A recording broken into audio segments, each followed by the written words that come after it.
Let's see what the current stages are. Okay, Flounder Heights is Flounder Heights is cool. Oh, and it's random weapons tonight in Salmon Run. So we'll probably do a little bit of that later on, maybe, hopefully. Yeah, I'm definitely thinking about it, that's for sure. So, the Splatfest last week, we did win. Team Sweet did win. It was the first time every team scored points, all three of them. But yeah, so we're now up to 67 sneeze tails. I think I've used either one or two.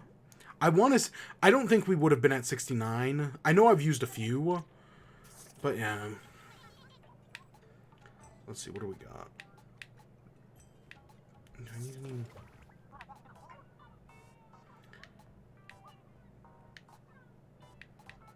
Huh.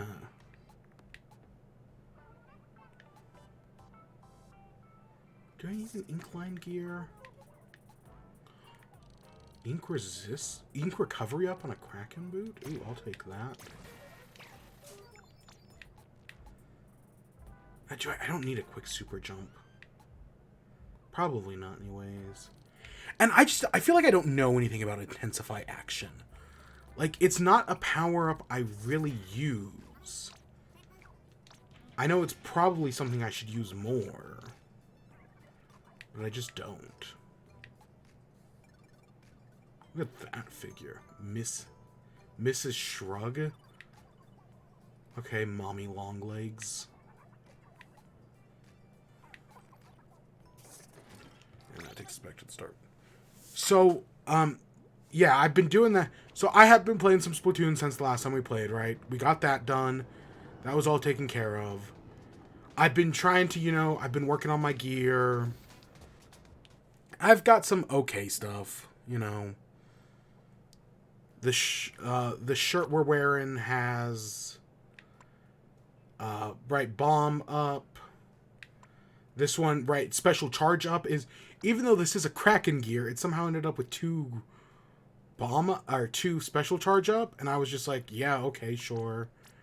Yeah, meanwhile, this has a power up, which is actually, I'm assuming it's working for Torpedo. Meanwhile, this, I'm just trying to get 2 ink recovery ups. Really, that's what I'm working with for this one. But I've been doing some maths. I'm not going to I've been doing some maths off camera, but trust me, I've been working with that. And I have found great success with this weapon. Is it here where I show... Is it the battle log here? So right now, my win-loss ratio. 30 wins, 16 losses. That is maybe the highest. That is the highest it has been in this game. And maybe one of the highest I've ever gotten in Splatoon. And I'm so glad I switched over to using the Splattershot Jr. Oh my gosh. Right, so I did some Rainmaker, 2 wins, 2 losses. Tower control, though, right? I don't know where this cuts off. I think this cuts off right here. So, right, it was 2 wins, 3 losses. That was the end of that, because this was the series. But then, 5 wins in a row. For the first time in Anarchy series, I got 5 wins in a row, no losses. So that was great, and that got me ranked up to A rank, finally. But even before that, the day before in Splat Zones, 1, 2, 3, 4, 5, 6 wins in a row, 1 defeat, and then another 3 wins before that. Splat Zones, Rainmaker, I did, 2 wins, 2 losses? Yeah. Or 2 wins, 3 losses, Rainmaker didn't go that well. But fucking... I just killed it in Splat Zones and killed it in Towers. I'm honestly feeling pretty great, right, about it right now. I'm finally back up to neutral A rank. Slowly working my way up to S, or back up to S. But yeah, definitely changing weapons was what I really needed to do. Not that I have any problem with the Flings-a-Roller. I still do like the Flings-a-Roller. I still found some success with it. But I've thoroughly enjoyed using the Splattershot Junior, whatever version this is. I don't even remember what version it is. Just whatever it is, I have found great success with it. So yeah, I'm having a I've been playing Splatoon 3 the past couple days, and I've just been having a great time. Just all right. It's because I got so many wins, right? Like on nights when like you get a bunch of losses, it's like, oh gosh. But right, getting a lot of wins, that really does make me enjoy the game. So yeah, I just had a great, like the past 2 nights have just been great. 2-3 nights, yeah. Oh my gosh. So I'm riding high. Of course, today we're not doing any ranked modes or anything. Today we're just doing some casual turf war because it's in chat. You know, while in chat, in my experience, right, is just a more successful thing when I don't have to like think really hard about it and I can just do some casual Splatooning, right? Work on my gear a little bit. I definitely do need to get some work on my gear. Specifically the shoes. The shoes are what I'm working on right now. And then I'll move on to, you know, the next piece, and I gotta get a 3 speed up piece at some point. Just too short. That respawn, oh my god, that respawn Punisher, man.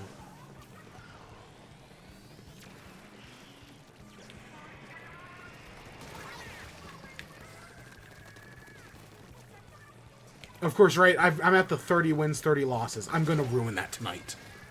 Definitely playing Splat Zones is such an unpredictable mode.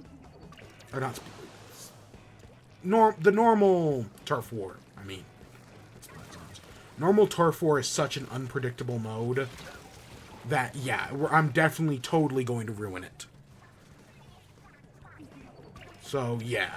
But I at least want to... Because that's the best I've done in a long time. Definitely the best I've done in Splatoon.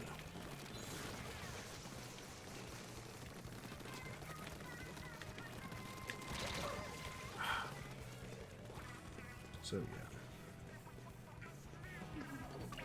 yeah, that's my one bit of being like, yeah, I'm proud of what I did, even if it ain't gonna last. Oh my god! At least in the moment.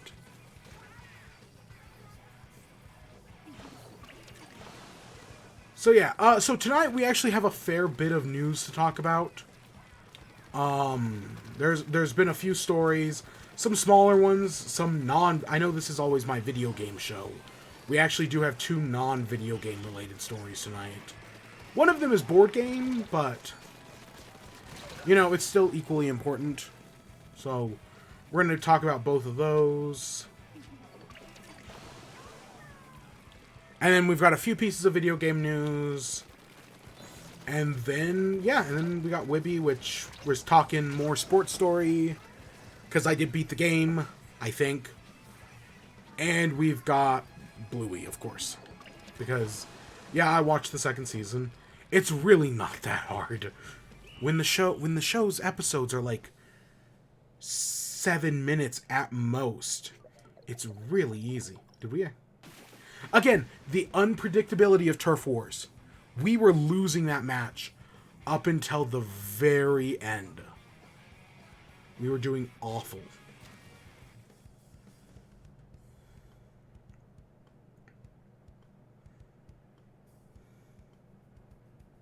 Or at least I was doing awful.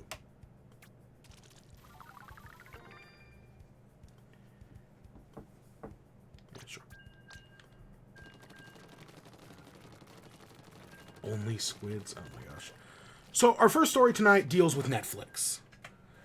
So, right, the animation industry is in a lot of shit right now. Right? There's a lot of controversy. There's a lot of problems. a lot of animation not being taken seriously as a medium, not a genre, but a medium, right? And even though, right, Guillermo del Toro just won a Golden Globe for Pinocchio, and right, he was talking about how great animation is, and Netflix came out and was like, yeah, we stand by Guillermo del Toro in animation. Within like 24 hours of that happening, Netflix canceled Inside Job. So we had previously talked about Inside Job seasons 1 and 2 on this show back during seasons... I want to say seasons 2 and 3 respectively. I could be wrong about that, but definitely season 3. We talked about Inside Job and I said it was a great show. I really enjoyed it. And, you know, the most recent season ended on a cliffhanger, kind of. Not the most extreme cliffhanger ever, but it ended on a cliffhanger. That was just like, yeah, there's clearly something going on here.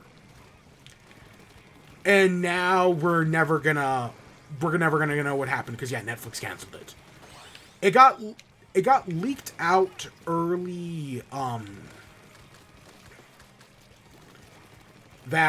early, I want to say Monday morning. It got, right, one of the writers or something, one of the crew members posted about it. And then that post was taken, that, like, tweet was taken down. But the creator then posted, like, yeah, nope, that is, what you heard was correct. Inside Job has been canceled. Even though Netflix had said they were going to get another season. Right, like, Netflix had already greenlit them for another season. Nope, they still canceled it anyways. And that fucking sucks. Because it is a great show.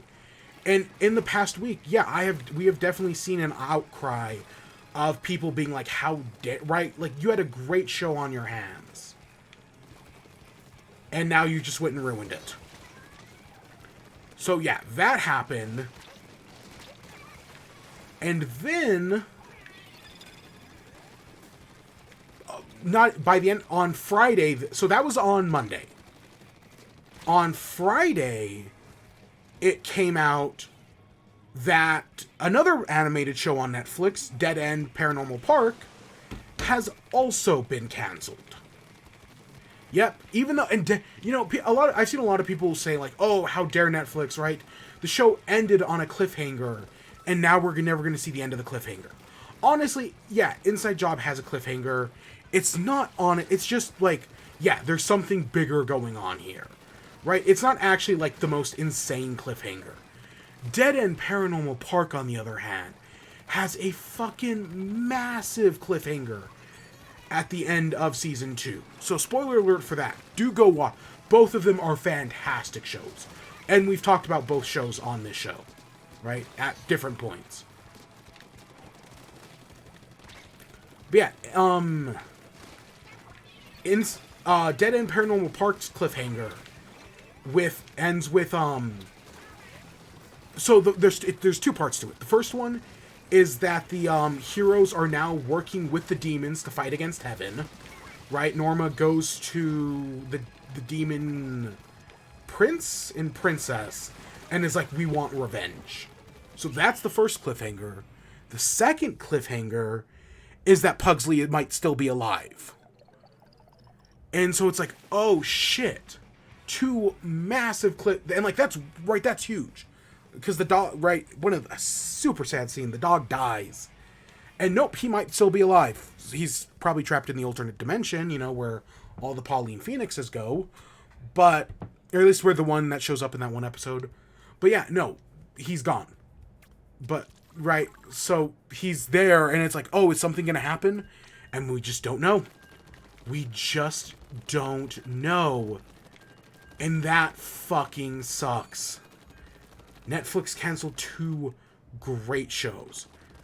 Now, I will say, for Dead End Paranormal Park at least, it's based on a book called Dead Endia. And the creator of Dead End Paranormal Park, whose name is Himesh Steely? I think it's, yeah, Himesh Steely, I guess? I hope I'm pronouncing that correct. They said, right, because it's based on a book, that they're going to make the third, right? Because there are 2 books, and both seasons are based off the first 2 books, right? Season 1 is based on the first book. Season 2 is based on the second book. So I guess, supposedly. I haven't read either book. But they are going to make the third book, and the third season of the show is what would have been the third book. So at least Dead End Paranormal Park is getting its ending, right? The book is going to come eventually that will give us an ending. Where are they? So that's good. That's like the one, right? Like at least one of the, because all these shows, they always get canceled, and that's it. Like we never know how they end. At least this one we're gonna get an ending to. Inside Job, nope. I mean, something might leak eventually. Right? They could. I mean, I'd always love to see them continue in like a graphic novel or something, or right? They could end like They could write a graphic novel or anything else like that. Like I would love to see them get like an actual ending. But they could also leak like Half-Life 3. Right? Half-Life 3 never came out, but all of those plot details did get leaked. So yeah. What the They painted this entire... What the fuck is this other team doing?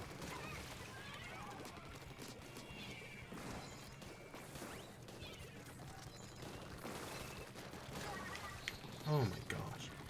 So yeah, at least at least they're getting that third book. That will for once be an ending.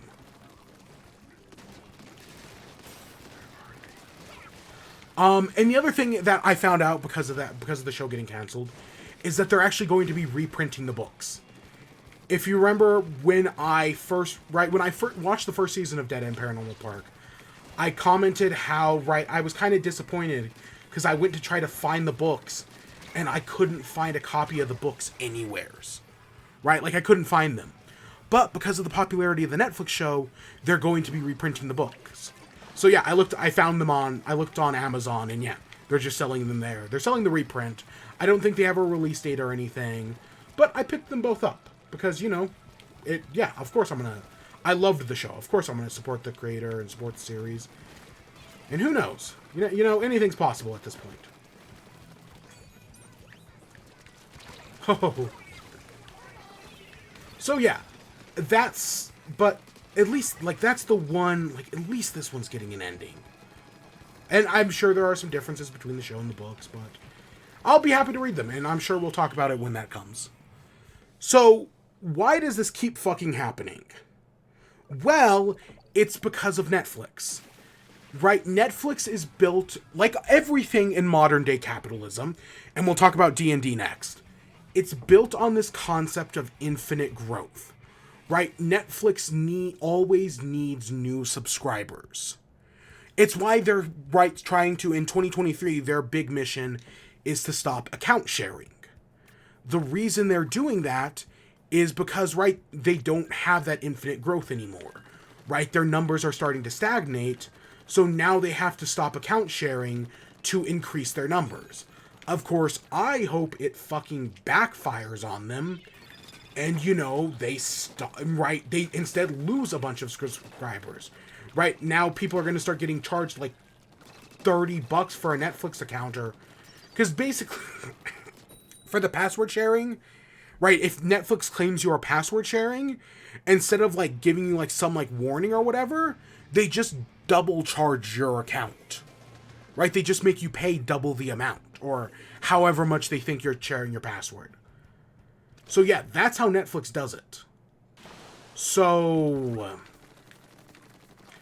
yeah, that's probably they're gonna, They're doing that to try to keep up that model of infinite growth, but it's not gonna work. I can tell you right now, it's not gonna work because infinite growth is it's the ultimate flaw of capitalism. Capitalism demands infinite growth. Infinite growth is impossible to achieve, so capitalism will always fail. Eventually. Of course, it'll leave a few rich people out there, who will do whatever the fuck they want. Because, they have more money than God, but fucking capitalism. And yeah, again, we'll talk about D&D in a second, because it's the exact same fucking thing.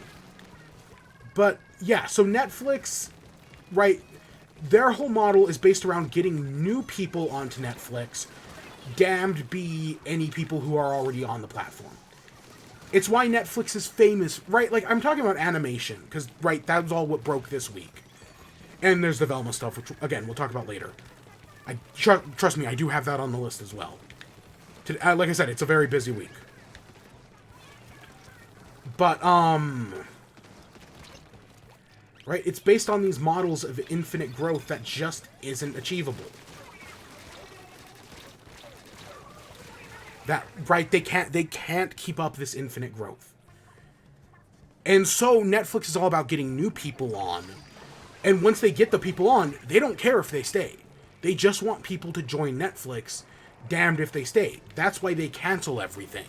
Because once, like, you subscribe to the service for, right, let's say you just, any of these things, right? Let's say you heard someone told you Inside Job is good, so you subscribe to Netflix. They've got your money. They don't care if you stick around. They just need that, right? They need more people on the platform.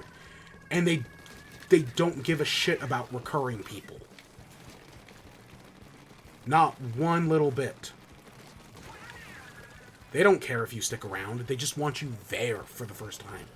So that's what Netflix does. They start shows, give them, you know, one season, and then cancel them. Because, right, they've got your money the first time. They don't need it anymore after that. Because they already got your money the first time.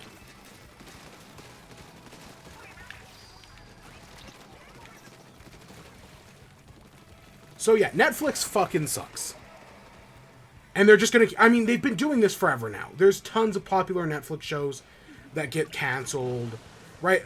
We're so lucky that a show like Centaur World, right? They only wanted a single season. That was it. They only had like maybe 20 episodes at most. And then that was it. They were done. So, yeah, we're right, because, God, if that show had been fucking... I think they also canceled the Cuphead show at some point earlier in the year, or late last year, I mean.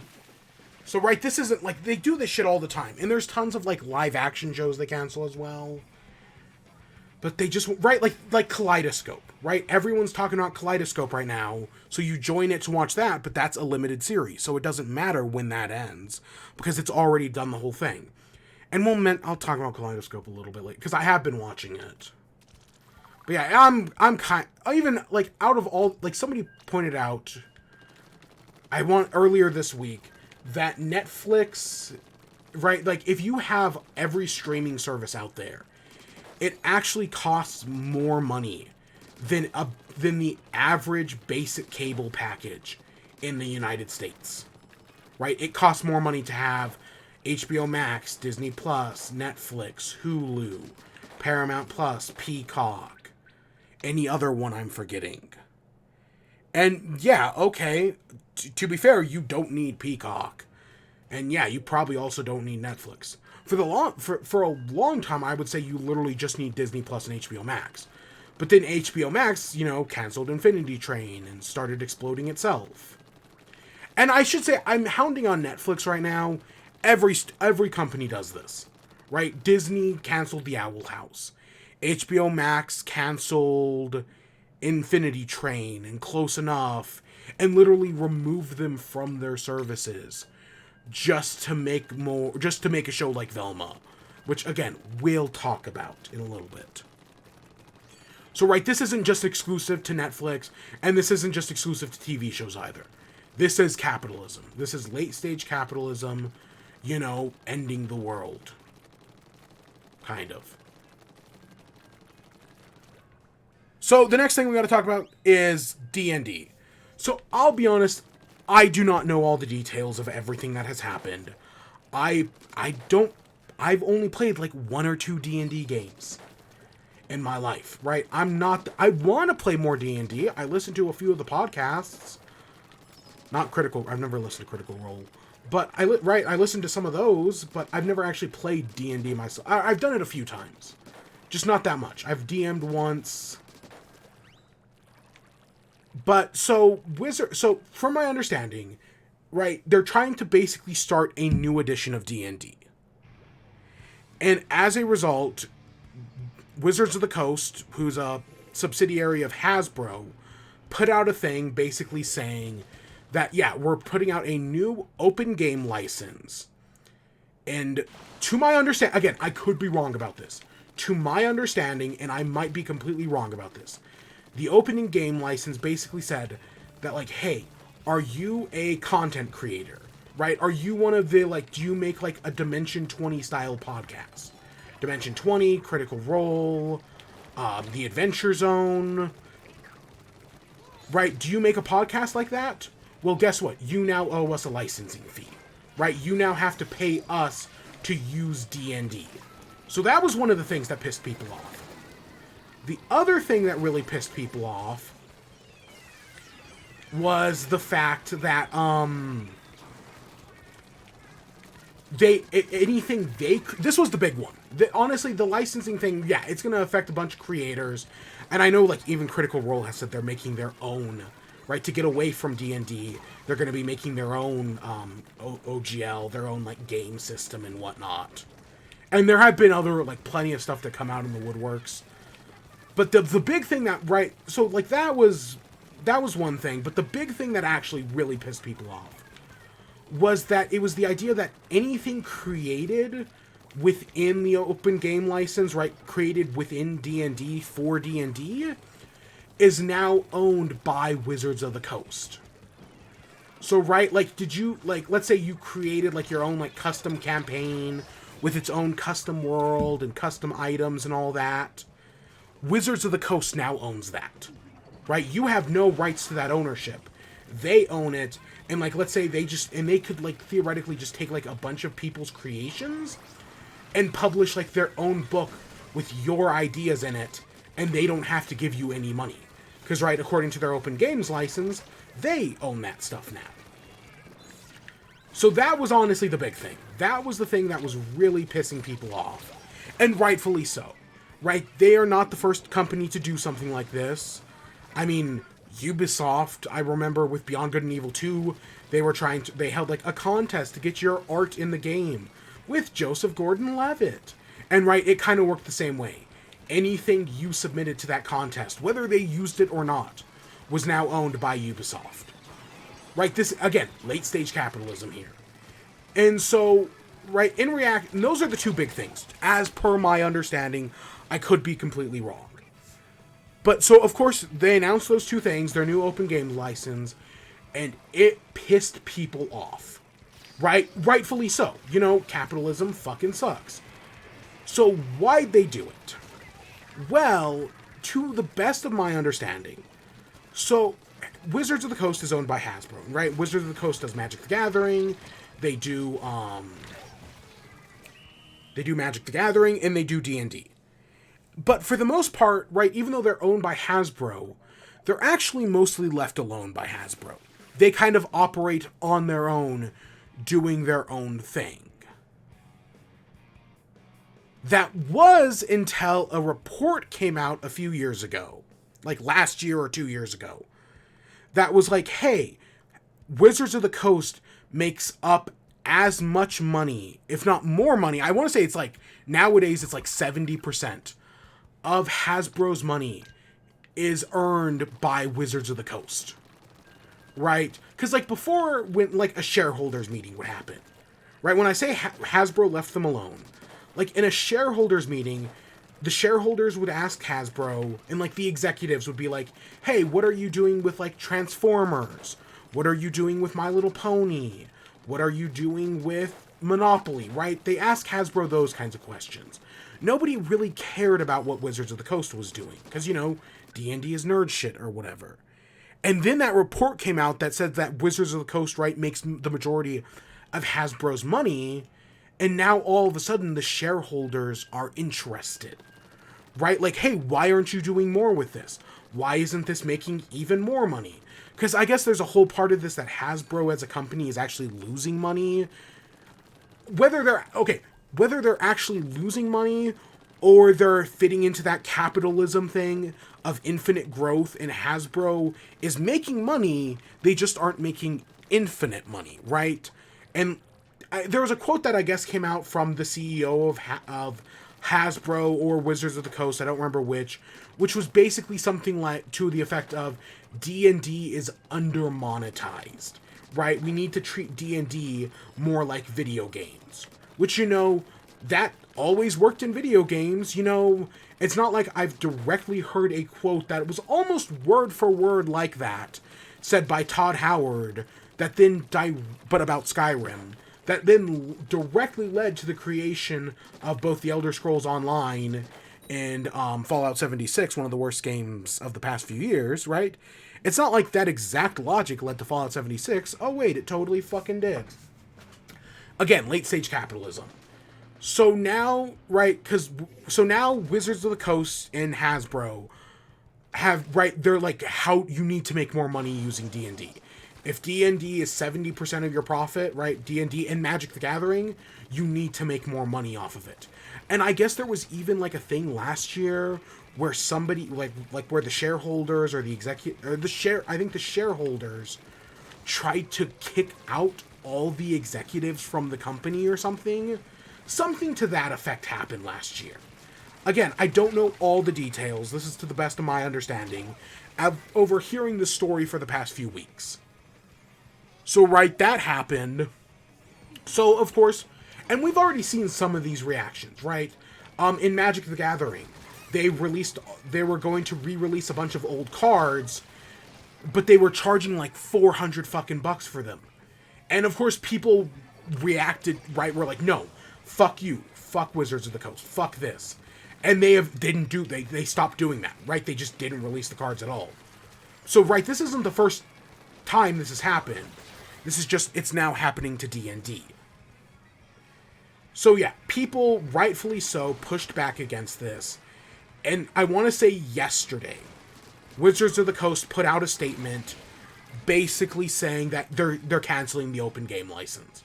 Right? This whole thing that they're trying... they're kind of... I think it was called D&D, like... It wasn't Beyond. Beyond is a different thing. Kind of.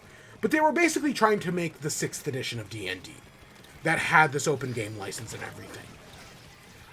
But basically, they're canceling it, right? The feedback was so negative that they're canceling this. Of course, I still do love the idea of just moving away from D&D, right? Because there were people who were making... Basically, they were taking D&D, all the rules, and then just finding everything that, like, Wizards of the Coast owned. Control F, right? Control F to find it, and then replacing it with something else. Is Control R replace... I don't remember. I know Control F is fine, though. Right, that's effectively what people started doing. Because, you know, Wizards of the Coast doesn't own everything, right, that D&D...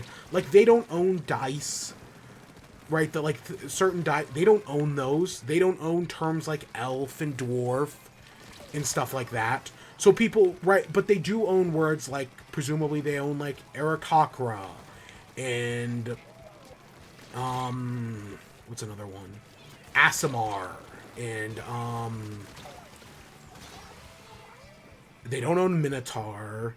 I know they don't own Hobbit, because they, because that's why they're not called Hobbits in D&D, they're called Halflings, because they don't own the rights to the word Hobbit. Hey, Yeast Twitch, how you doing? We're talking D&D, kind of. We're talking about D&D, but not actually playing D&D. Okay. So yeah, basically every term that D&D owns, people were just removing it and replacing it with like some new like generic thing. So that way they could have their own new games license that Wizards of the Coast couldn't steal. And yeah, you know, and of course other game systems were coming out of the works. Of course, Critical Role again said that they were making their own D&D style system that I guess they've been working on for a while now. But yeah, it's just, I mean, it's good that Wizards of the Coast backed off, right? That this is all the right. You know, we always talk about capitalism as this like unrelenting monster, right? It's this all-powerful force, purely evil, and it is both those things. But it's moments like this where you remember, right, that remind us, for all of its like scary power, capitalism still can be defeated, right? Solidarity forever. There are still ways to defeat capitalism. And this is, yep, capitalism was defeated today.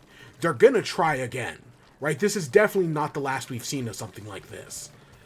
But yeah. This is... But yeah, and you know, and we see this all the time. Like, just today, it came out that Ubisoft, right? That this year for Ubisoft is like, I guess Yves Guillemot sent out an email saying that this is one of their most financially important years ever, right? That like they did not do well last year, so they need to make a lot of money this year. And of course, when Yves Guillemot says that, does he, you know, like the great Satoru Iwata, does he offer... What the... Oh god, we have a hacker. Right, when, unlike the great Satoru Iwata, is he going to take a... Is Yves Guillemot going to take a pay cut from Ubisoft? So that way, right, his employees can keep making their salaries? Nope. No, they aren't. Right, of course they're not going to do that. Instead, they're gonna, you know, instead he told his employees the ball is in their court, right? If the company fails, if they lose their jobs, it's because the employees didn't work hard enough. Right? It's shit like that. That, right, is just more proof that capitalism failed. Okay, I'm definitely experiencing some lag or something. Either that or we've got a hacker here. I cannot... Because I definitely do feel like there are moments where I see lag. I don't know. But yeah, no, it's... Right, and like Ubisoft even, right, as part of like stuff that's come out about Ubisoft, they announced that Mario plus Rabbids Sparks of Hope, they considered it a financial failure, right? Or at least it underperformed. It may not be a failure, but it at least underperformed their expectations. Right, because, again, infinite growth. I don't know how much the game sold, but whatever it is, they say it underperformed. And on top of that, Ubisoft canceled 3 more games and 3 unannounced games. Plus, they're also delaying Skull and Bones again. Skull and Bones is all... I mean, it's been in development hell for years now. Like, nothing is new here. But yeah, no, this is... And everything that I'm seeing, right, that applies to the video game industry, that's what they're trying to do to D&D, right? Like that quote from the CEO said, right, we want to make it more like video games. And that's where I think, right, this is relevant. Because every shitty thing we see in the mobile video game market, in the AAA game industry market, they were going to try to turn D&D into that. That's exactly what they were going to try to do. For the moment, they failed. But if the video game industry has told me anything, they're going to try again.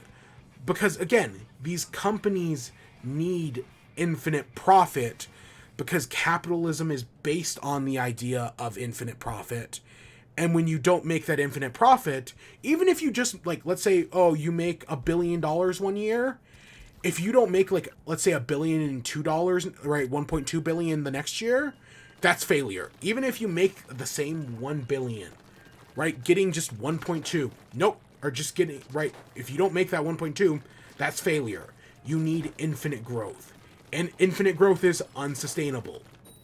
Again, admittedly, I've been saying the video game industry is going to crash for like probably 6 years now, and it hasn't yet. But I still think it's going to happen eventually. One of these days, the video game industry is going to crash.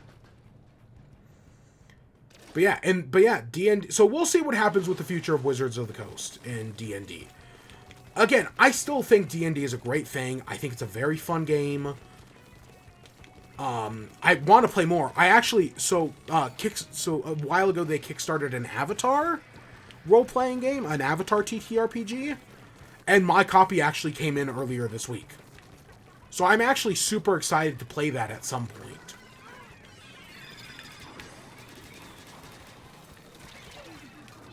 But yeah, so like, I do want to play, right? I don't know if I ever will, admittedly, because again, I've met with my board game group once in the past like 5 months. But right, I would love to do some Avatar TTRPG. That'd be great. And I know, and you know, for like all the talk, D&D is like the most famous system. There are so many other TTRPG systems. And they all do different things, right?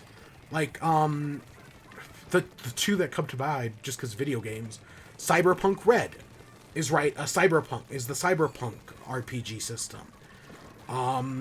Vampire the Masquerade, that's an urban fantasy system. Kids with Brooms is a Harry Potter system. Big Eyes Small Mouth, is that what that one's called? Is an anime system, right? It's a TTRPG if you want to do like anime stuff, right? So like these like a ton, and those are just for like other genre stuff. I know for a fact there are other fantasy stuff. What's the one they used in the Adventure Zone? Monster of the Week was the Scooby-Doo one. That was the one they used in the second season. But no, there's another that they use in the Adventure Zone, that they use in Friends Around the Table, or whatever that podcast was called. And then, you know, sometimes you get the D&D system completely wrong. And that's how you get Dungeons and Daddies, which is they're playing D&D, the rogue never uses sneak attack, and it's a super fun series. So yeah, you know, shit like that still happens all the time. So, right, people might migrate to other sources. You know, this is not the last of the shady business practices from Wizards of the Coast, from potentially any of these other companies. Right? Capitalism has to capitalism. At least until we get rid of capitalism. Which, you know, we're hard fought working every day at it. At least some people are. And then some people fight against their own interests because they don't know any better. But what else is new?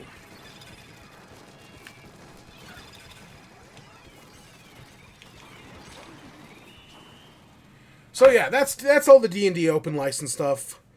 Again, I hope I got most of that right. I know I'm right about the capitalism stuff, that for sure. I just hope I got all the details about the OGL right. So our next story, speaking of games industry stuff, Xbox announced that they're going to be doing what they call it's the Xbox and Bethesda Developer Direct. So it's going to be Xbox and Bethesda, and they're going to be doing a showcase, effectively, about games, you know, coming up in the future. This is their PlayStation State of Play. This is their Nintendo Direct. And, you know, it's got a fine name, right? It's a very long name. Xbox and Bethesda Developer Direct. That's a very long name. I'm just going to shorten it to X. You know, I'm glad they're giving focus to Bethesda, but, at the same time, that just creates a very long name. So I just shortened it to Xbox Developer Direct. So that was announced. It's January 25th at noon Pacific time. The games they confirmed they're going to be talking about are Minecraft Legends, Redfall, Forza Motorsport, and The Elder Scrolls Online. So we know Minecraft Legends is coming out later this year. I don't think we have a release date for that. I don't think we do. So I'm going to say there's a chance we get a more solid release date out of that. I think that's very likely. Redfall is the vampire one, right? That one I still don't see until late this year. Right? Like, that's our November game from the Xbox and Bethesda. So, right, well, we're going to get some more info about that one. I don't expect it to be, like, an insane amount more. Maybe I'm reading that wrong. Maybe it's actually sooner than we think. But as far as I'm right, like, from what it sounds like, Starfall is, right, the big soon game. And this is, right, the other one that will come later in the year. Forza Motorsport, I think right, that's still, we're at what, Forza Motorsport 8, which came out a while ago now. So yeah, we're gonna get some more information out of that. And then of course Elder Scrolls Online, whatever they're doing for their season or whatever. I don't know. Again, Elder Scrolls Online, right, it's one of those things, Skyrim was under-monetized, and according to Todd Howard, so they made that. They mailed Elder Scrolls Online in later Fallout 76. Because if Skyrim was under-monetized, then that also applies to Fallout 3 and 4, respectively. Are they going to show other games than that? I'd like to hope so. Again, I'm really hoping this is like a Nintendo Direct. Where, right, like, those are the games we know about going into it. But they're going to have other stuff, right? Like, because Sony has been doing state of plays for a while now. And, their state of plays are usually decent. Not all of them are amazing, but, they definitely, it took them a while to find their groove. But I definitely feel like they have. Nintendo, same thing I could say about Nintendo Direct. But they just, they found their groove in, like, 2014. Right? They found their groove a while ago. Or, right, and, it really helps when they actually have games to announce.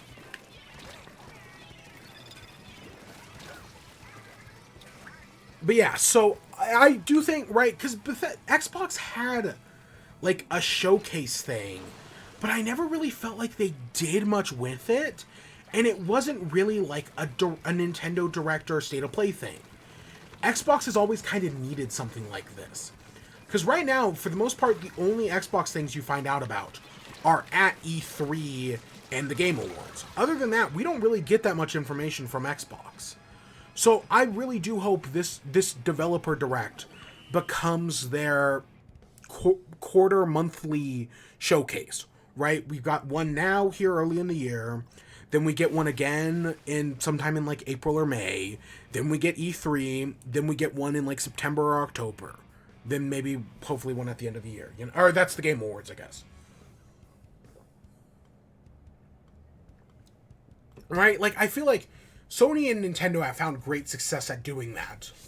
I really hope this is just Nintendo, or Xbox, I mean, kind of like throwing in the towel and being like, if it ain't broke, don't fix it, right? Of course, it's going to take them a while to find their footing. Even with years of, success from Nintendo, State of Play still took a while to find its footing. The trick is to always end on something big, right? That's the trick, right? The keys to the kingdom always end on something big. And it took PlayStation like a year to figure that out. It took Nintendo a while to figure that out as well. And sometimes and for both of those, their big announcement at the end isn't always that big of an announcement, right? You got to start on something big and end on something big. Nintendo had Smash Bros. For a long time, which was really good at being like your big ending thing. They also, have new Zeldas and whatnot. But yeah, they'll figure it out. The one thing, so I really hope there's more than just those, like, 5 games there, right? Like, I'm sure there's going to be a segment about, like, hey, here's what's coming to Game Pass in the coming weeks. Are we going to get Silksong? I doubt it. The one thing I do hope we do get, though, or the one thing that I do, the one thing that we're not going to get is Starfield. Right, Bethesda put out a statement like literally last week saying that we're going to get more, right, Starfield is still coming the first half of the year and we will know more about it in the future. However, they did as part of this statement for this developer direct, they said that Starfield will not be here. However, it is going to have its own showcase. Right? So it's kind of like what they do with, like, Nintendo used to do with, like, Animal Crossing. Right, where they wouldn't... And, they did this with Smash Bros. As well, I guess. Right, where instead of like, oh, we're not going to put this in the Direct, but instead, like, a month later, it's going to have its own showcase. Right? Shit like that. So I really hope... But the one thing I do hope is that at the end of the showcase... Or at some point in the showcase... I'd say at the end... They'll probably end off with Redfall, being honest here. But at some point in the showcase, they're just like, hey, guess what? For those who are excited for more Starfall information, you don't have to wait too long, as the Starfall Direct will be, like, next month. Just give us, like, a date, right? We don't need much more than that. A date is fine. Give us a date that's like, hey, guess what? Starfall Direct is the end of February. I know that's still, like, a month to wait, but just having a date, you know, helps people a lot. Because, again, if this game's coming out in, like, fucking... Again, my prediction is still June. I totally think they could reasonably do it around Summer Games Fest, right? I think that would be... Right, I prefer... I mean, honestly, game reviewers would want it, right, like, the end of June. Part of me says that, yeah, they could totally get away with it, like, that week of June, but that would fuck over game reviewers, but... For the mass... Like, if they did it, like, the week... Fucking... If they did it fucking the week... E3 ends, like June, like 12th, or, you know, Summer Games Fest. That would be wild. I don't think they're gonna do that, though.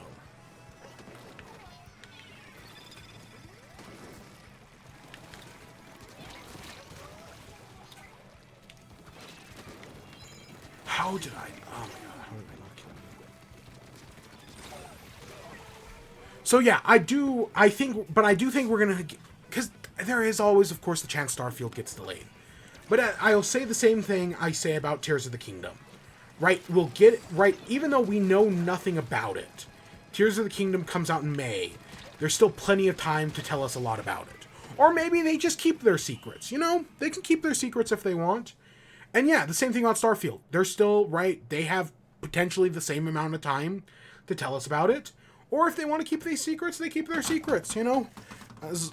Until they delay it, right, it's still coming out sometime within that time period. Oh, God. Right, until they do a delay, right, it's still happening. Of course, between the two games, I totally see Starfield getting delayed first. Or either that, or it launches as a broken, buggy mess. Because, yeah, that wouldn't surprise me at all. Right? If Starfield launches like Cyberpunk 2077, that wouldn't surprise me. Yeah. Next up, we got some information on Kirby Return to Dreamland. I think it got like a website or something. But there's really only two things we really have to talk about here. The first one is minigame-wise. So most Kirby games have like 3 or 4 little side minigames. And, you know, usually they're like half an hour to an hour of fun. Right? You know, it's just like a little side thing to do. Maybe play it with some friends. I remember Kirby Return to Dreamland had some decent ones. Well, when talking about Return to Dreamland Deluxe, they said that Kirby Return to Dreamland Deluxe will have 10 minigames. 9 of them are returning from either previous Kirby games or from Return to Dreamland itself. So, right, Return to Dreamland had like 3 or 4, and I'm assuming they're going to bring in some from like Superstar or something like that. And then there is one new one. The one new one is, I'm pretty sure it's that card matching one. Oh my god, 3 Splattershot Juniors. Again, I've seen 4 Splattershot Juniors in a match before. That is something I have seen. I should try out a different one. Maybe. So yeah, you know, I'll be honest, I have no interest in picking up Return to Dreamland Deluxe. Mainly just because I've already played it on the Wii. Right? I played it on the Wii years ago now. Not when it came out. I think I picked it up in the Wii U's lifespan. But I still enjoyed it. I mean, like, it's still a decent game.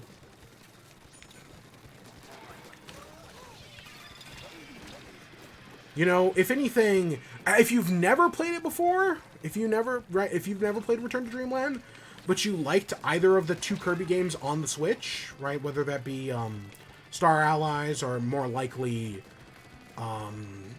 Forgotten Lands, I do recommend it. It definitely plays more like Star Allies, but that's only because Star Allies plays more like it. Because Star Allies was the 4th game in the Return to Dreamland series. So yeah. Of course, I do still stand by that its sequels, at least Planet Robobot and Triple Deluxe, are both better. Right? I still stand by that fact. But honestly, Return to Dreamland is still good. If you've never played it, I do recommend it. I don't know if it's... my big holdback, though, is the price point. At $60, that's a lot. But, of course, the Wii U... Right, you used to be able to get it for, like, $20 on the Wii U's eShop. But the Wii U eShop no longer exists in a few weeks. So, you can't do that anymore. So that is definitely something to, you know, think about.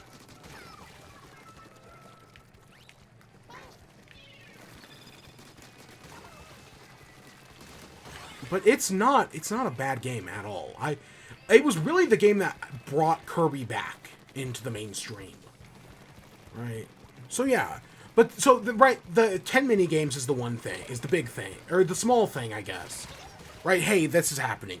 The big thing, though, is that they confirmed that the game will not have online multiplayer, and it will not have local wireless multiplayer. That kind of sucks, you know? This is a game that they could have easily put both of those things on, right? Of course, online would have been great, but you know, even local wireless, they could have done. Nope. Single player only. I mean, well, you can play with 4 people, but right, it's 4 people on one console, there's no multiplayer, none of that stuff. And yeah, that's kind of a letdown, you know? There is a lot that could have been done there, but no, whatever.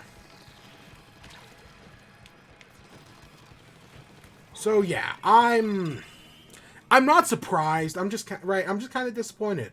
Like that's kind of a waste, right? They could have done some great stuff with that. Because it's a game that makes sense for online multiplayer. I feel like it would, right? I don't think the game would be that demanding that you could, right, have 4 people, right, who each own the game, playing on their own Switch, playing online. But yeah, you know how Nintendo works, right? This doesn't surprise me at all. Specifically coming from Nintendo, yeah, this doesn't surprise me at all. Run speed. Okay, like I said, I've been tracking gear. Where is run speed up? There we go. Is that... Have I done enough tracking? Do I need to do more?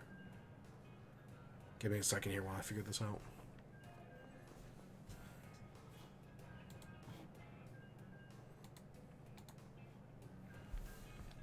I'm assuming I need to do more.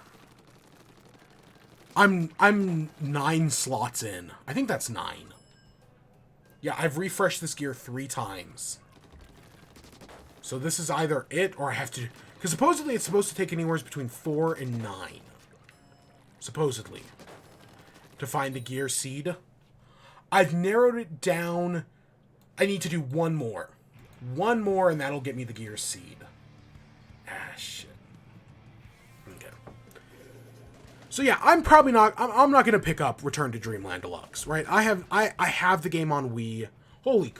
You know, there's me talking about, like, 4 pieces of gear for a team. There we go.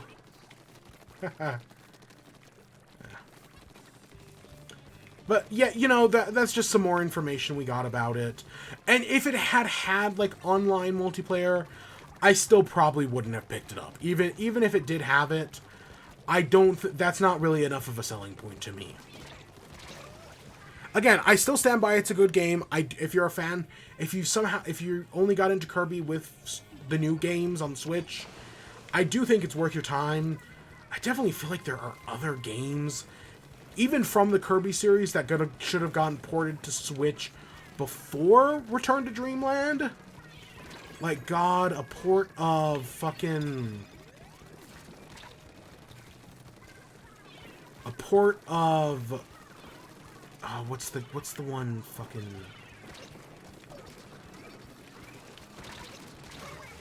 A port of fucking driving Kirby game would have been awesome. I'm completely spacing on the name. That would have been awesome, but you know, it'll sadly probably never happen. And there are dozens of other games that could have been ported to Switch, but whatever. You know, if it's the one they wanted to do. Kirby, right? Star Allies did, or not Star Allies. The other one did pretty well it looks like. So yeah, you know, them trying... I know right after Breath of the Wild was so successful, Nintendo said that, hey, they're going to make a new Zelda game every year. And with the exception of last year, you know, they stuck to that. Right? And the only reason we didn't get anything last year was because of Tears of the Kingdom got delayed. That's it. So if they wanted... if Kirby is successful enough nowadays... Right, and there was a point where Kirby was almost fucking dead, right? Until prior... I mean, there was Return to Dreamland and Epic Yarn, both on the Wii. But it really, after, like, Amazing Mirror and Squeak Squad, Kirby felt very... Not like dead, but it felt like there was a lot less Kirby. And then, right, and Epic Yarn did not do great from what I remember. I know it was critically panned. At least I remember it being critically panned. That might actually not be true, but I remember it. That's how I remember it. But no, then Return to Dreamland came out and was actually really good. So yeah. And then Triple Deluxe was a fantastic game. And then Planet Robobot is the best Kirby game. And then the new one is... no, Tears of the Future. Forgotten Lands is also pretty good. Kirby and the Forgotten Lands is also really good. I do recommend it. So next up, Pokemon put out a video called Pokemon 108 or 1008 because we now have over 1,000 Pokemon. Goldingo is now officially Pokemon number 1000. So as part of this, basically all the embargoes around Pokemon have been dropped. Right, because in the lead up to this game, they had only revealed, like, 20 Pokemon. But now, every other Pokemon... This is basically as if, like, the spoilers had been lifted. Right, like, the spoiler embargoes. Which, yeah, as far as I'm concerned, like, if you have not played Pokemon Scarlet and Violet now, right, that's a you problem now. Right, like, you should have played it by this point. Especially with Christmas having happened. Yeah, you should have played it by this point. Right? Like, I'm totally right. It's been over 2 months. At least I think it's been over 2 months. Maybe we're coming up on 2 months. Either way, the Pokemon Company thought it had been long enough. So, right, they fully released everything. They did a whole special video that I thought was very well done. Like, I really liked it. Because they go over all 1008 Pokemon. And they, like, break it up by categories. So, like, they start off with the starters. And they're like, hey, look, here's all of the Route 1 Bug-type Pokemon. Here's all the Route 1 Normal-type Pokemon. Here's all the Pokemon you can find in trees. Here's all the Pokemon you can find in caves. They kind of break it off into sections like that. And then they evolve all the starters. And, like, hey, here's a bunch of evolutions. Oh, you want Pokemon with different forms? Well, we're going to do all the Pokemon with different forms or unique gimmicks, right? The Pokemon that can be found in specific... Like, they're, like they both highlight, like, a bunch of Pokemon, and then every once in a while they'll be like, oh, yeah, here's a Pokemon highlighted because, right, they're, they highlight Feebas because, right, it's found in a specific spot. But then they highlight a Pokemon like Furfrou because, right, it has different forms and stuff like that. Or a Choreo, Meteor, right, that have, like, those different color variations. And it just goes through all, right, the Pokemon until it gets to 905, which is the end of Gen 8. And then they just revealed every Gen 9 Pokemon. Right, and then Pokemon number 1000, and then they finished it off. And yeah, it's a pretty good video. As part of that, they did announce... So, right, that came out, and it was like, yeah, okay, cool. A bunch of official artwork, all the official Ken Sugimori artwork, that, you know, is all the, like, official Pokemon artwork that, you know, usually gets revealed when the Pokemon is. All of that has been, like, slowly releasing out over the past couple of weeks, or the past couple of days. I think this happened on, like, Tuesday. So we now have all of that information, all of that artwork, and, of course, there was someone who went through and made all of them shinies. Right, who went through and made all that artwork shiny, which was neat. So we now have all the Ken Sugimori art, and they announced that they announced a few things. First is that they're going to be doing some special events soon on Valentine's. So right now the second Cinderace event is running. I admittedly have not played it because again I still don't have. I still haven't rebeaten all the gyms, and you need that to unlock 6 and 7-star raids. You need to rebeat all the gyms, so I haven't done that yet. I really need to. I would say we do it tomorrow, but I really should. The thing is, I kind of want to do it on stream, but at the same time, it really shouldn't matter. But they announced that a new event is going to be happening on Valentine's Day. They're going to be doing a Love Disc event, which is, you know, cute, right? Like they did a Delibird event for Christmas. They're going to do a Love Disc event. But the other event is they're going to be doing a special event. They didn't reveal the Pokemon, but they revealed that it's going to be Poison type. So if I had to guess, I think the safe prediction is Greninja. I think Greninja is the safe prediction. I think it's the logical prediction. And I'm not the only one who has made that prediction either. Right? Like, that's a very educated guess. So yeah, if I had to think anything, I think it's going to be Greninja. But we'll just have to wait and see. And then the other thing they said is that in February, they're going to be putting out a patch for Scarlet and Violet that, you know, it's gonna be some bug fixes and whatnot, but it's gonna also have some additional features. When in February? Well, the safe prediction is the end of February. Because, you know, February is Pokemon's anniversary. Right? It's the, 36th or 37 year anniversary of Pokemon? It's something like that. Not 30, I mean 27 or 26. So if I had to make any prediction, I would say that. Right? I want to say it's like February 26th is the Pokemon's anniversary. So if they're going to do anything, it's going to be then. What the additional features are going to be, no idea. No idea what they're going to do on that front. But, right, it is the anniversary. We know it's not going to be Pokemon Home. I think they have already said that they're not doing that. Well, Home is going to get some sort of update soon. They're not going to do a, they're not adding Scarlet and Violet support yet. Of course, I do fully expect on that same day, on the 26th, they usually do a Pokemon Direct that, you know, reveals basically information for the coming year. So I wouldn't, right now, I'm going to predict, right, Pokemon Direct, Detective Pikachu 2, or whatever the fuck that's going to be, that'll be revealed. I'm going to predict they're going to announce the Scarlet and Violet DLC, and it's going to be set for, like, November, October-ish. And it's going to be a single deal. They're not going to do, like,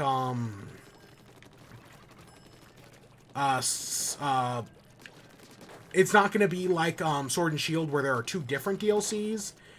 It's just going to be a singular DLC that has a different legendary depending on the version. Because, right, we know about the Suicune and Virizion, right, legendary. So it's gonna be those, and I'm gonna guess it's gonna change depending on the version.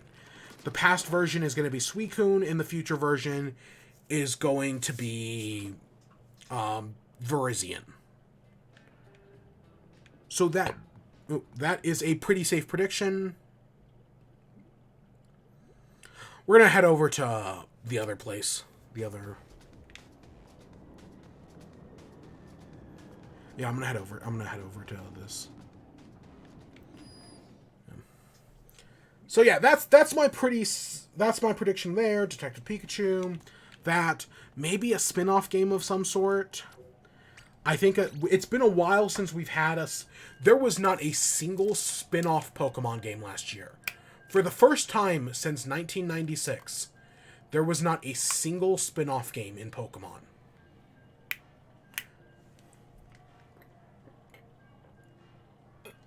Which is kind of huge. Some people say Legends Arceus. Legends Arceus is a mainline game. It ain't no spin-off. So yeah, if I had to guess, right, there's definitely going to be no information on Pokemon Sleep. That's fucking dead as doornails as far as I'm concerned. And even Dutch Detective Pikachu is kind of a stretch. So yeah, that's my prediction, DLC, and whatever, right, this thing is. Hopefully we'll get a date for Pokemon Home integration. We know Pokemon Home is going free, or Pokemon... Whatever the 3DS version of Pokemon Home is going free to play, or free to, you know, use, or whatever. And, I think it's called Pokemon Bank. Oh shit. Oh shit. Ah shit. I tried to get up that wall. Oh god, it's the Bamboozler. Yeah, oh god.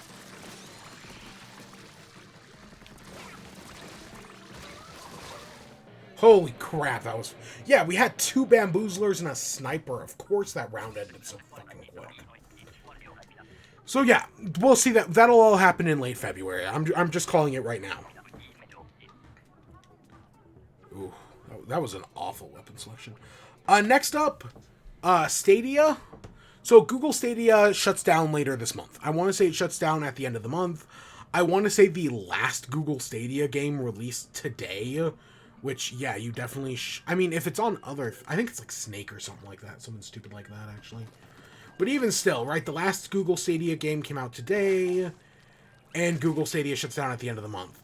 But they did announce that if you have it, right, they gave people Stadia refunds. I think I did get mine, but I never actually did anything with it, if I still have it. But, as part of that, right, Stadia refunds, right, Stadia controllers still exist. I happen to own one, because I wanted a 4K Chromecast, and as it turns out, buying a Google Stadia controller with a 4K Chromecast was cheaper than just buying a 4K Chromecast on its own. At least at the time. Right? Which I think is very funny. So yeah, I just happened... So that's how I got a 4K Chromecast. And, oh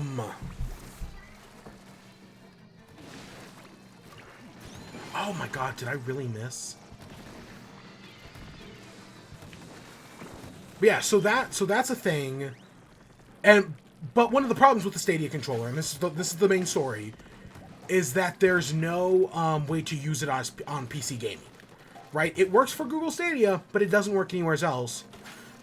But the controller would be useless. But they announced this week that they are officially putting out a extension or something. We don't know exactly how they're doing it.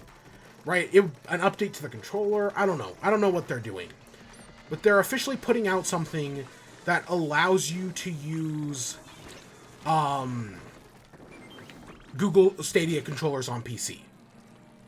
So, right, if you need a PC controller right now and you don't want to spend if you can find a really cheap Google Stadia one, honestly, that might be a very good purchase. Because it might be a cheap controller that, you know, works with Bluetooth.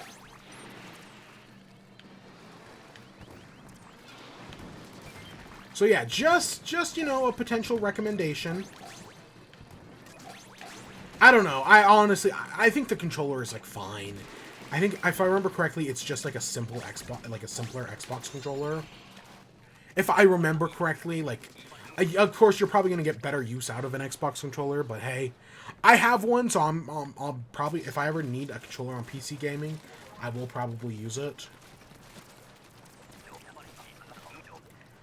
So yeah, that's just a thing that got announced. You know, it happens. Oh fuck. This is a hard one.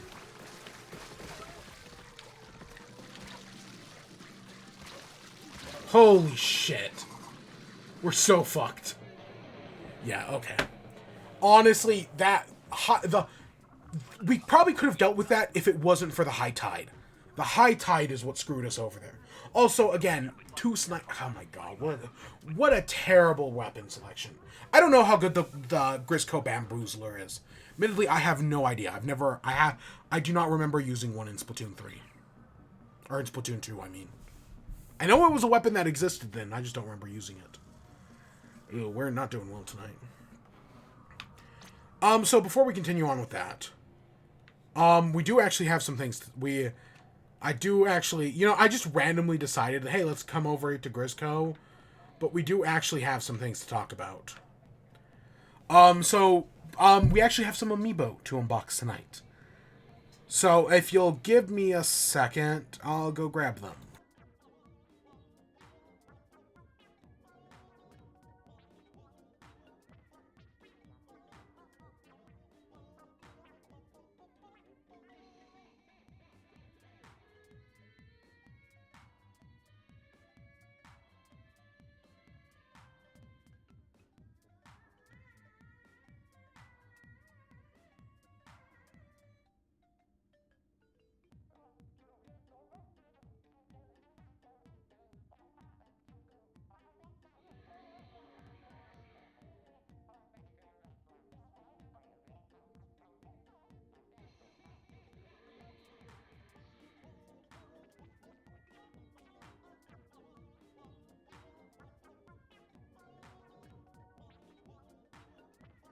Give me a second. I gotta find the thing for my light.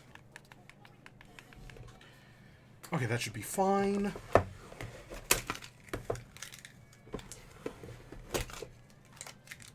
Yeah, that should be fine.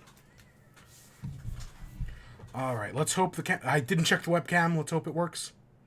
Oh, boom! There we go. Coolio. So yeah, it is Amiibo unboxing time. You know, it's that time of year. Honestly, these came out of nowheres. Like, I feel like, because I remember, like, it was like the Splatoon Amiibo. It was like, when are they going to announce the Splatoon? Right? When are they coming out? Because they didn't come out the same time as the game did. And then they just randomly, and it was like, oh yeah, we're dropping them in November for some reason. And that's kind of what these were. It's just like, oh yeah, we're just dropping them this week. Like, if they had dropped next week, at least that would have been the same time as Fire Emblem. No, they dropped a week before for some reason. So we got two. We got Sephiroth. All right, the one-winged angel. Blah, blah, blah. And we've got Kazuya. Oh my god, the backlight from the computer. So yeah, we got two of them. They skipped over, because if you remember, Sephiroth came out, then Pyra and Mithra, then Kazuya. They skipped over Pyra and Mithra. Why? I don't know. We know Pyra and Mithra they're both getting an Amiibo, and they're both coming, and the Amiibos, right, people have seen them, right? They were at a convention at some point, so people have seen them. They just decided to do these two first, and then they'd come back to Pyra and Mithra. And we do not know if we are getting a Sora Amiibo. That's a thing for the next Nintendo Direct. Or, you know, just some random day on Twitter. Like I said, these were just randomly dropped last month sometime. Nintendo just put out a tweet being like, hey, guess what? Sephiroth and Kazuya Amiibos coming out next month. No fanfare, no nothing. So I'm assuming something may happen about the Pyra and Mithra Amiibos, right? I mean, it's not like we're getting an update to Smash Bros. Or anything, but yeah, I could see them, because I feel like once Pyra, Mithra, and then Sora come out, that's it. Amiibos are kind of dead. Like, I know they still put out Amiibos every once in a while. Again, Splatoon had them. And I know they will probably put out the Splatoon Idols, hopefully sometime this year, maybe. Wouldn't be surprised if they wait until next year, though. But no, I feel like once the Smash Bros. Amiibos end, there's kind of no point to Amiibos anymore. Like, just being honest here. So we'll start off with Sephiroth. This is the big boy, you know, big sword. You can see, like, his sword goes right to the edge of the box. So yeah, that's an interesting one. And these ones actually showed up on time. Ooh, nice. Most of the time when I buy Amiibo, for the past, like, year, right, like Alex and Steve, the Splatoon Amiibos, when I buy them, it's like, oh yeah, we'll get to them too, right? Like, the day they come out, it's like, we don't have them in stock. You have, sir, you have to wait a week. Not this time. This time, yep, they were just like, yep, come on in. We've got them. So yeah, I had no problems getting these ones. This one, again, The Cloud Amiibo is kind of dumb looking. You know, it's at that point where Amiibos were starting to get better quality-wise, but really weren't anything that great.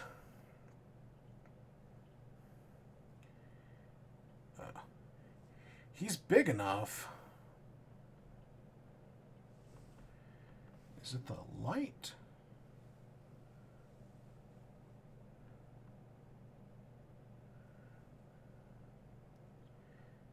I can't tell if it's because of the light or not.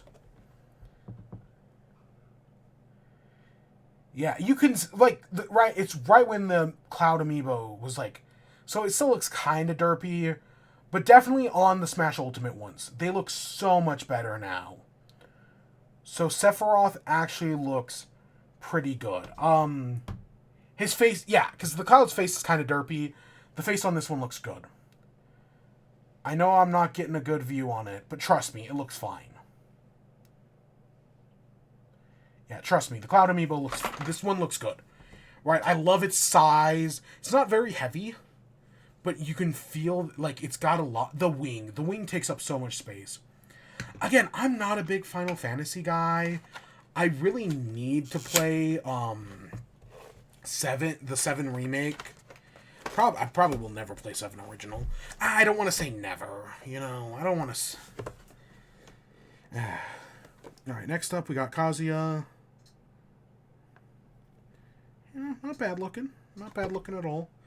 Again, Amiibos, they got more expensive, but the quality did go up. Nope. Fuck. Don't you just hate when that happens?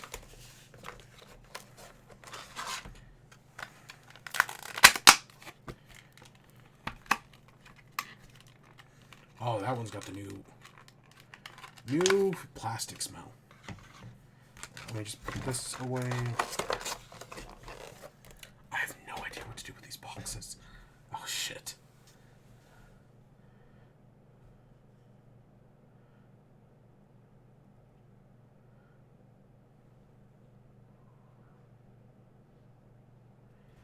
It's very good quality. It's got a lot of details. We're still yeah.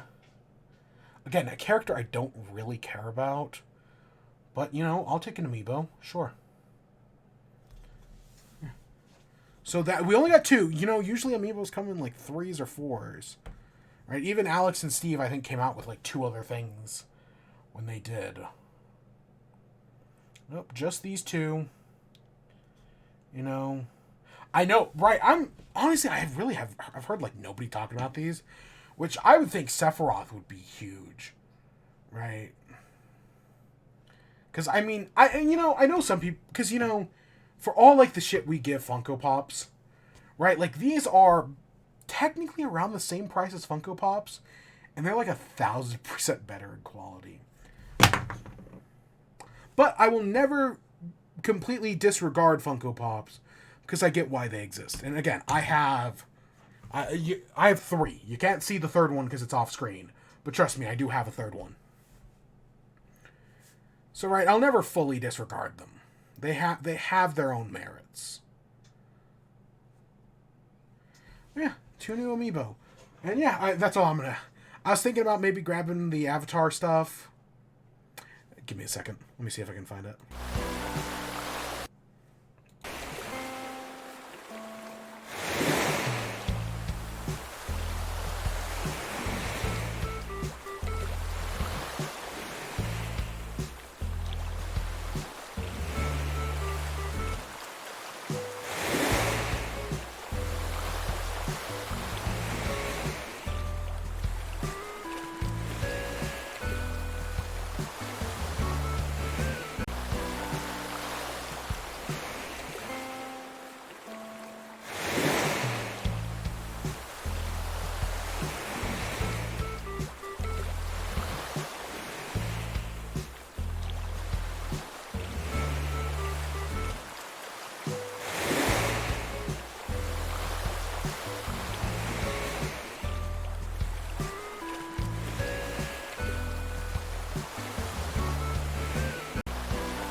totally gonna hit the mic like 100 times here.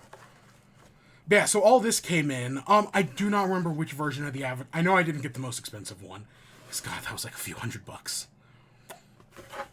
But, we've got dice. Like a dice set. Yeah, that's cute. They're cute. They're custom little dice. We got a bag for the dice that have the elements on them, and there's something else in there. I just got this stuff like yesterday. This is, it looks like a map of the, right, it's a map, and there's a little White Lotus piece in there. So yeah, this is a whole big thing. This is not an unboxing video, I should say. That's not what this is. This is just me showing off the stuff they sent me. Almost started the game there. We got a little combat action deck.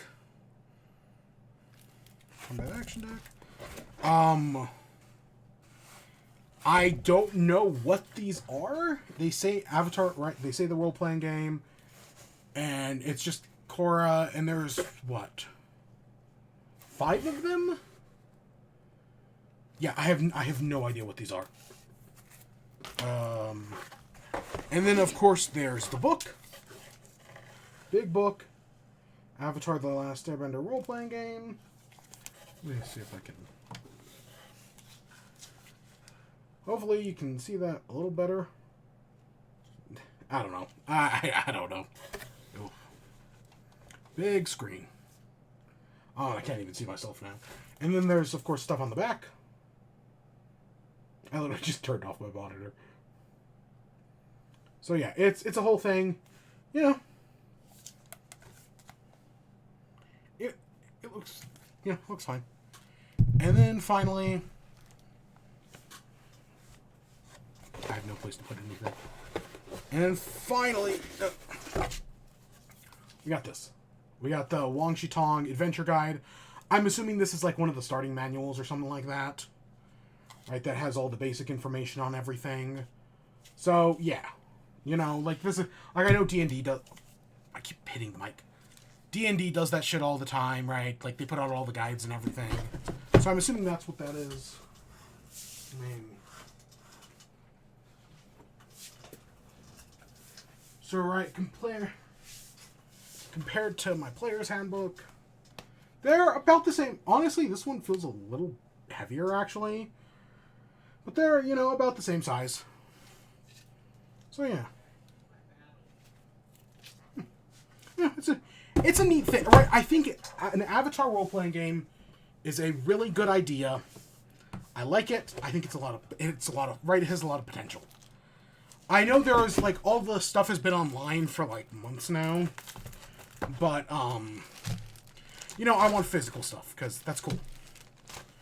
And this will go. Right now I'm just keeping it in the box it came in. Right, as you can see the wooden flaps, because I do not have a place for it right now. Right, all the separate little components. Nope, I literally don't have a place for it. Even just the books on my shelf, like that the Adventurers, the D&D book, I barely have space for. Ooh. Yeah. So yeah, that's my Avatar stuff. You know me. I like picking up all this weird stuff. I also have the Actually board game over there. That was another Kickstarter that came in over the Christmas break. Have not played it. I want to play it. I really should. We'll see. We'll see. But I thought I'd show that off. Alright. Give me 1 second. Let me just go put this somewhere.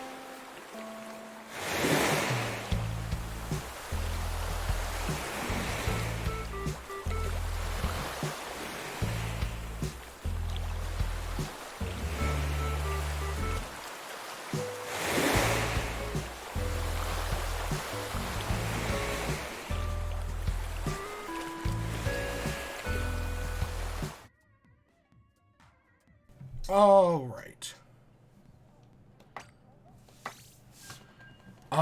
Oh shit, I forgot to... I have no idea when we started talking about the Amiibos. Luckily, that is a very easy thing to find. Luckily, that's an easy thing to find. Oh shit, I forgot to clock the thing in my thing. I'll figure it out. So next up, we have WIBE, of course. You know, what have I been enjoying? I guess let's start with Sports Story. Because I've been playing more Sports Story. I did beat the game. Yeah, I do not hate the game, but I definitely do not love it either. Okay, it ends out. Yeah, I do not hate it, but it's for sure got problems. Okay, it doesn't look like anyone's got flies.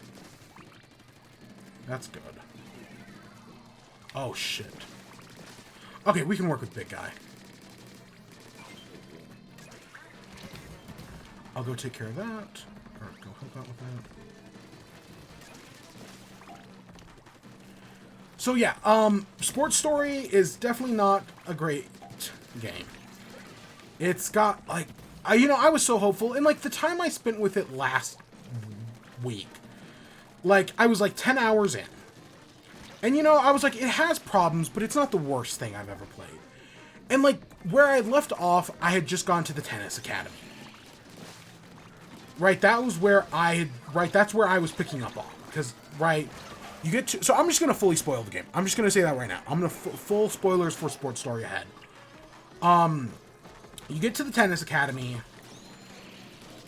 and it's like, so up to that point, tennis had been mentioned several times, but there was no indicator in the game that you actually had to go there until you're talking to the queen, and she asked you to go to the desert to find some stuff, to find, like, some secret. So you go to the desert to find the secret, and then after finding it, which I have no idea, like, the secret's like this token. Why the fuck she wants it, I'm still not 100% sure. Like, why the fuck that was what she that she needed in the desert. But so you do the secret, and you get the token. And then after getting the token, you go to talk to the queen, and she's like, okay, give me the token, and give me your senior certificate. And I was like, what the fuck is this senior certificate? Game, you have literally never mentioned it up to this point. So I was like, okay, it must be the Tennis Academy. Because the Tennis Academy is the only place I had never been to. And at the end of the desert section, to get this, like, token, I don't even remember what the token was called. But to get the token, that didn't even feel that bad. Wow, what were they dealing with? Ooh. To get this token, right, you have to defeat somebody, you have to hit some guy in a game of tennis. Very simple. So that was my thing, like, I was like, okay, if there's only one area left to explore, the Tennis Academy, and the desert area ended with a game of tennis, that must be what I have to do. I must have to go to the Tennis Academy. So, before going into the Tennis Academy, I had heard from other people talking about the game that the tennis minigame was the worst part of the game. So I was, like, super dreading the Tennis Academy. And when I started the Tennis Academy, yeah, it felt awful. But one of my big problems with Sports Story so far has been its lack of tutorials. Even just, like, basic, like, text box tutorials.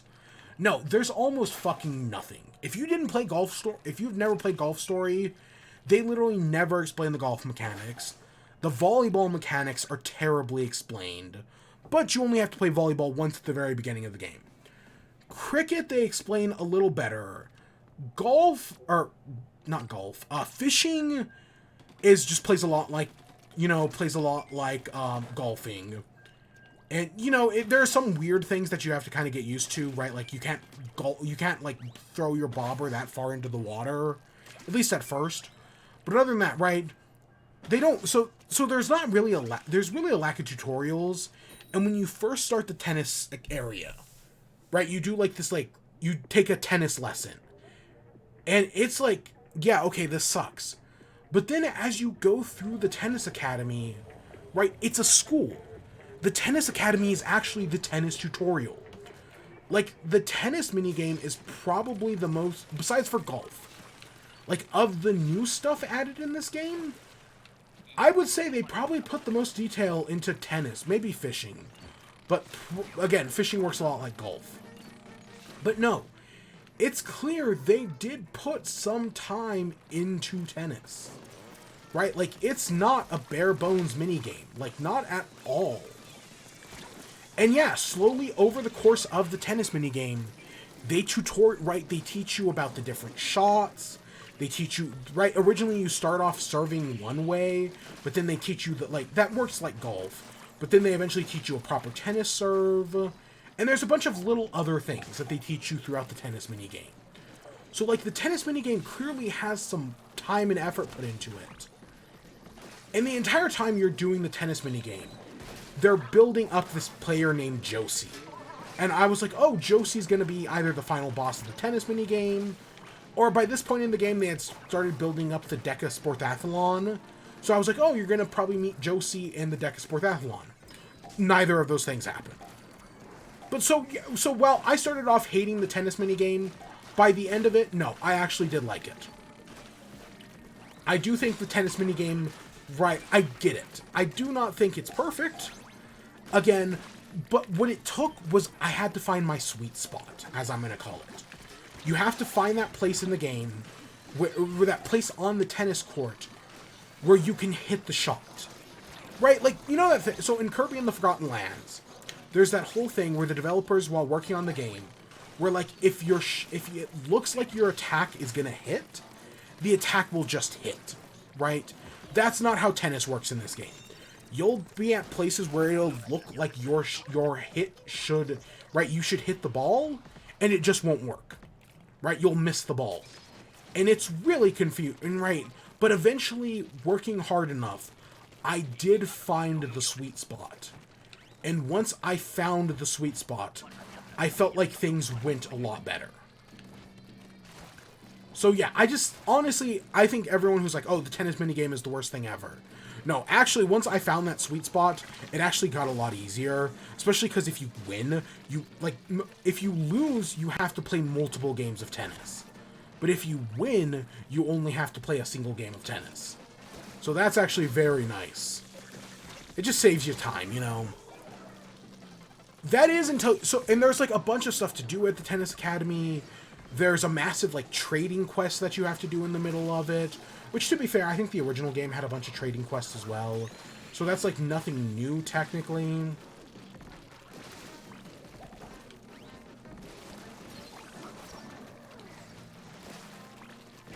But, right, so there's a lot to... Like, the Tennis Academy is probably one of the most thought-out areas in the game.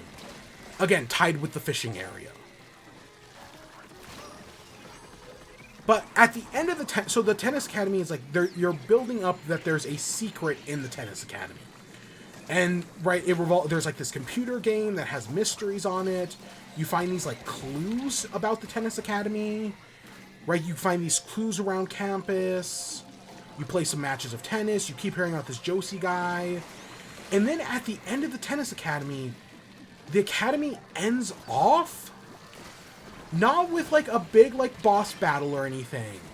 But you go to the old academy. Because, right, you're in the new academy, but there's an old academy. You go to the old academy. You fight a tennis ghost. It's a very easy match. You know, I'm even going to show my clip of it real quick. And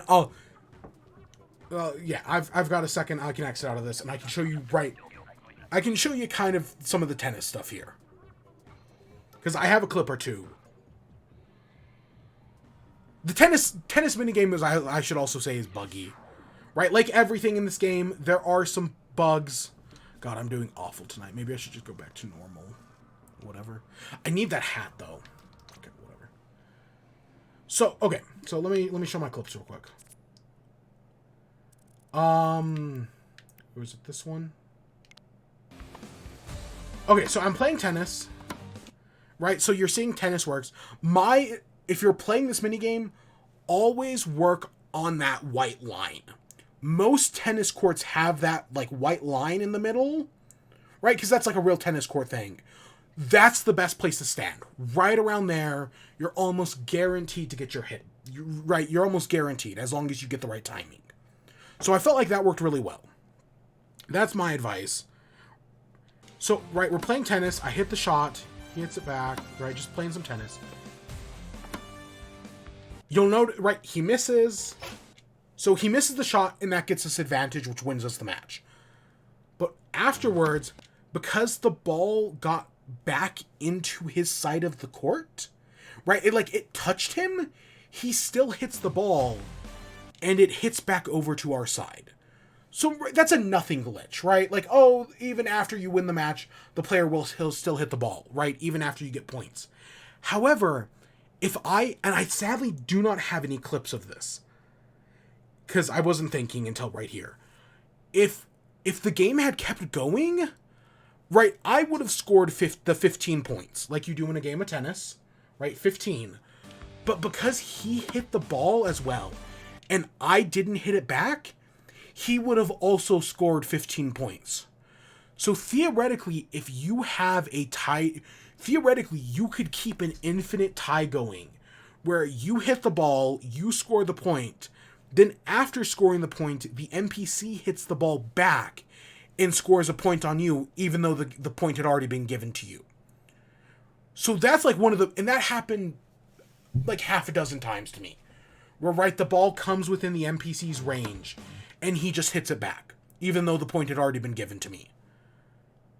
So that's a wild thing that happened. And it just keeps happening. And then, of course, the tennis minigame crashed on me like twice, and that sucked every time. Crashes were never, like, game-ruining for me. Right, at most they set me back like 3 minutes, but crashing in the middle of a tennis game was awful, because then you have to redo the tennis game.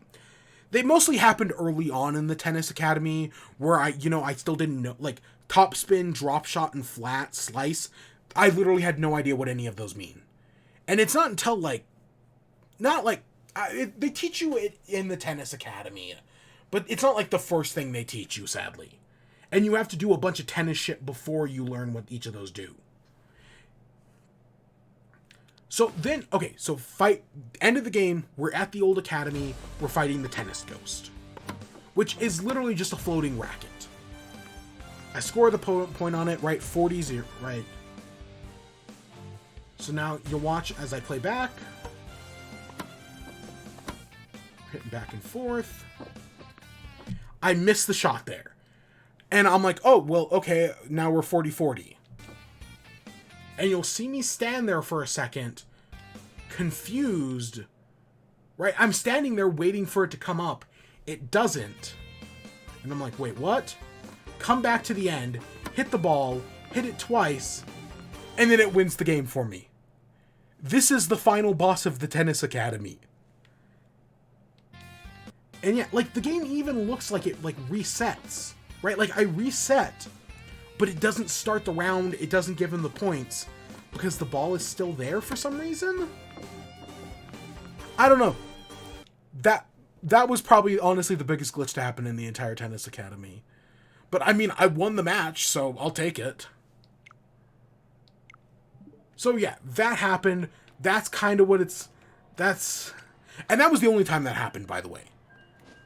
I mean, there's a few other moments where you can, like, hit a ball, it'll bounce back to you, and, like, you can hit the ball again, but I'm pretty sure that's like, fine, right? Like, that's, like, it, like, bounces off a wall or whatever, but that's during, like, training and whatnot. I don't really see that as a glitch, at least not how I interpret how the game works. It was mostly just that. So the Tennis Academy definitely has some glitches, but I do not think it's a bad... I know 2D tennis in a video game can work, right? Like, tennis games have existed since the NES. I know they can work. And, right, once you actually get some tutorials on how to play tennis in this game, I felt like it worked fine. I just needed to get those tutorials first. But once I did, yeah, everything worked out.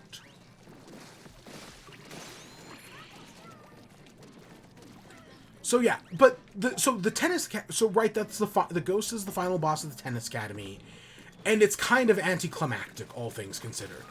Like, I feel like there's so much more that could have happened in the Tennis Academy, right? Like I said, you don't even fight Josie, who, yeah. But the Tennis Academy is definitely one of the more thought out areas of the game. That's for damn sure. So after you defeat the ghost, you then get promoted to a senior rank player, right? You have to challenge another student in the middle of the night. And there's some, like, funny shit that happens in the tennis academy. You have to babysit the tennis babies at one point, and one of them is, of course, Stewie Griffin. And it's like, okay, that's kind of funny, you know, right? He's like this hyper-intelligent tennis baby who you kick his ass and he cries because he's a tennis baby. You wake up to get your, like, to get to the senior class. You wake up the like, instructor wakes them up in the middle of the night, and then you challenge him. You challenge another kid, and afterwards he's like, I didn't, right? Your player is like, oh, I don't want there to be any hard feelings. He made me do this. And the guy who you challenge is like, you are my lifelong enemy. I will destroy you next time we meet. And I thought that was very funny. So there is still, again, the game is still decently well written. Decently. Not as good as the original, but it's still fine. So yeah, you finish the tennis, so right, and that's the end. Right, you defeat the upperclassmen, which, yeah, I mean, technically the final tennis battle, but I definitely feel like the ghost is, like, set up as, like, a final boss. And then that's it. You're done with the tennis. You get after defeating your upperclassmen, you make it to the senior class, you get your senior certificate, and then you can go back to the Queen for the Decasportathlon. Right? You follow me? Right? You've done all these other sports. You've helped out the Queen. You know the villain is capitalism, but I feel like they never go far enough with the villain being capitalism. And we'll get to that and how the game fucking ends. But right, villain, capitalism. Capitalism bad. Kind of. Again, the game, the fucking ending. So you go to the Decasportathlon, you're working for the Queen, and you're doing the Decasportathlon. Because if the Queen's team wins, then the evil corporation won't be able to take over the country. So that's what you're trying to do. You're trying to stop the evil corporation from taking over the country. And changing everything. That's another bit, like, that's a big part of the hero's motivation, is that he doesn't like change. Which I know there's, like, a lesson in there that he could theoretically have learned. Like, a different game definitely would have taught him that change can be okay. But when you're also trying to deal with capitalism bad, you know, those two messages kind of get meddled. They just don't feel very thought out, honestly. At least how they're represented in the game. Like, fucking Turnip Boy Committed Tax Evasion did a better job at, saying capitalism bad. And that game kind of fucked it up in its own way. Not because they fucked up the message, but because if you don't get the true ending, it makes it seem like the ending is anarchy good. Which, yeah, no, you really need to get the true ending to be like, yeah, capitalism bad. But yeah, so you go to the Decasportathlon. It's on its own island. There's, like, this whole boss fight with it. Should be a really cool thing, honestly. Or, right, it's like, it should be, like, this big thing. There's, like, this island with wizards. No, you don't even, like, there's not even, like, an area or anything. It's literally just you come to this island, and the only thing you can do on it is the Decasportathlon. And what is the and I figured, like, okay, the Decasportathlon, up to this point, it's going to be us versus, right, our rivals, or any enemies we have faced up to this point. Right? Like, I was like, okay, we didn't fight Josie in the Tennis Academy, but because the game wanted us to do the Tennis Academy before going to the Decasportathlon, maybe we'll fight Josie at the Decasportathlon, right? That makes sense. No, you do not fight Josie at the Decasportathlon. In fact, you don't even fucking play tennis at the Decasportathlon. The Decasportathlon is literally, and I'm not joking about this, just golf. It's literally just more golf. Which, right, that was kind of what, right, like, I hear the developers in that hidden room in the game talk about how, the game, right, grew too ambitious. And maybe this is a result of it. That, right, the ending of the game is just golf again. But, like, we spend all this time setting up tennis, right? We do the entire tennis area. You don't even fucking play tennis. Because, like, there's a whole setup here where we should have to, like, right, like, oh, we fight our tennis rival. Right? That would make sense, right? We're fighting our tennis rival. Nope, that's not what happens. Or there's this whole, right? Or, like, there's the new golf rival, Moon.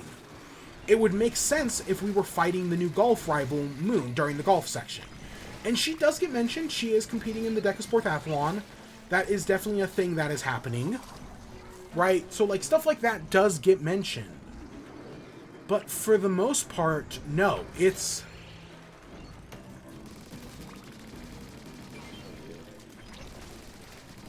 actually, like, a lot simpler than that.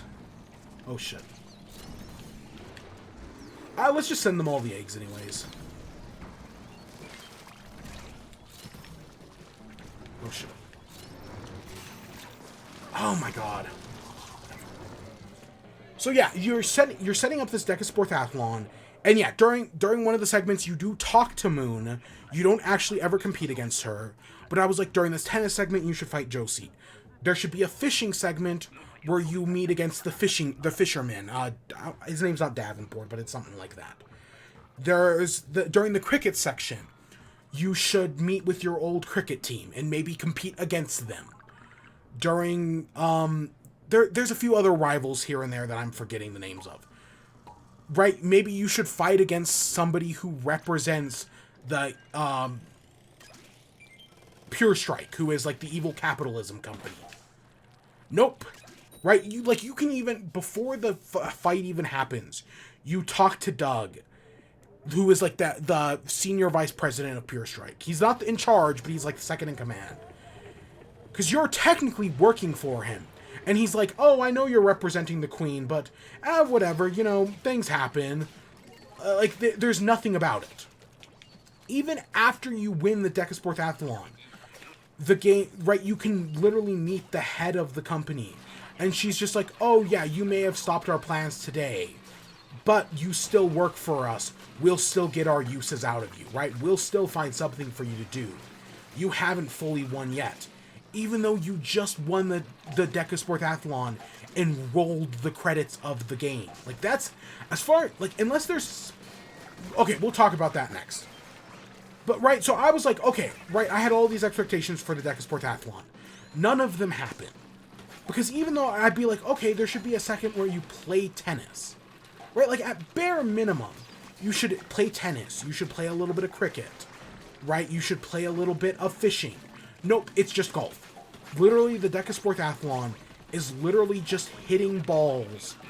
Using, like, you're using different weapons. Like, you use a cricket bat, you use a baseball. Or maybe you golf, like, during the soccer segment. You golf, you hit soccer balls with your golf club. But it never actually becomes any of these other sports. It's always just golf. Right, that's the problem. Sure, you're hitting, like, a cricket ball with a golf club or with a cricket bat, but it plays just like golf. Oh, sure, instead of kicking a soccer ball, you're hitting a soccer ball with a golf club. Instead of playing tennis, you're just hitting a tennis ball with a golf club. Right? You don't even play around, like, you literally spend, like, an hour or two in the tennis academy leading up to the tennis minigame, right? Leading up to the segment. And you never actually even play tennis at the end of the game. They make you do the tennis academy for fucking nothing. It's all just golf at the end of the game. Like, if you have all these minigames, why don't you just use them at the end of the game? No, you just play you just hit some golf balls into targeted areas, and that's it. Game ends. Right? You get an arbitrary number of points. Like, some rounds you get, like, 60 points, and then other rounds you get 200 points. Why? I have no idea. Right? Like, there's no logic behind any of it. And then once you win the Decasportathlon, right, the queen is, right, successfully the winner. There's sort of this ominous sort of hint that, like, everything's gonna stay the same. right? You meet pirates again real quick. There's like this ending cutscene that's you and Laura on the pirate ship, and then the game just ends. Roll credits, right? There's this there's like a post-credit scene that hints that like there are these people watching you, and there may be something there. Admittedly, after the credits roll, right, the game opens back up and it allows you to continue playing. But if there's anything after that, I haven't found out yet. Because it really, and like, you don't defeat the evil, right? Capitalism still reigns supreme at the end of the game. Sure, they're not going to be able to like change the sports or anything, but you didn't stop capitalism, right? You didn't defeat the evil organization. The Yakuza, who you had been fighting for, you know, most of the game until you find out they work for the evil corporation, never really get a satisfying ending.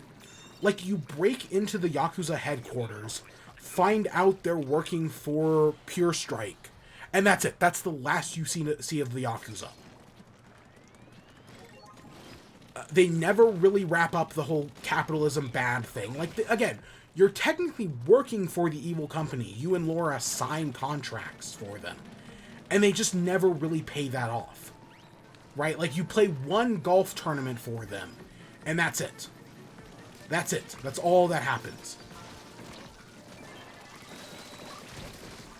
So that was a massive disappointment. Right? I think the entire ending of the game. Right? Like, I think I said last week that, right, up before doing the Tennis Academy, I was like, yeah, you know, I'd still probably give this game like a 7 out of 10. After doing the Tennis Academy, I probably still would have given it a 7 out of 10. After doing the Decasportathlon and getting the ending of the game, I'd probably dropped to like a 5 out of 10. The Decasportathlon was such a disappointment. In the ending, and the game just kind of ends. There's no big ending. Like, in the ending of the first game, you compete in the golf tournament against, you know, the best golf player in the world. And you win the tournament, right? Everything you've been working towards up until this point is, right, you achieve your goals. Because there's this whole thing about, like, modern golf, right? Like, modern golfing technology versus, like, old school golf. And just, like, right, being able to use, like, old school equipment. And old school golfing, basically, versus, like, the pro player who has, like, the best golf, right, who has the support of the company, has the best equipment, and, right, you're still able to beat him. So, like, that plot line gets wrapped up because you beat him, you fulfill your goals of becoming a great golf player, right, like, that game has a satisfying ending. Nope, not here. Again, I feel like I got the bad ending. Like, yeah, that's definitely what it... Because you can replay the Decasportathlon. If you go back to the Ghost Island, you can replay the Decasportathlon. And, like, there's this whole segment at the end where, like, the Decasportathlon ends with, like, where you're hitting, like, a ghost ball. And, like, you don't... And, like, I thought you would be hitting the ghost ball to, like, hit ghosts. And no, I hit a ghost just to see what it would do, and it did nothing. Because, like, there's a part in the Decasportathlon where you have to pop balloons, which I think is fine, because that's what you've been doing up to that point. Like, I popped, like, 40 balloons over the course of the game. There's no BMX section, there's no tennis section, there's no curling section, but to be fair, there was barely a curling section in the main game. There's no fishing, the fishing segment. Again, fishing kind of played like golf, but no... There's no BMX. There's no RC car, but to be fair, I didn't expect an RC car segment either. The Decasportathlon was just a massive fucking disappointment. And it really sucked. I really wanted more from it. I definitely feel like there was some... Like, they had a lot of good elements there. They just needed to pay them off. And they just don't.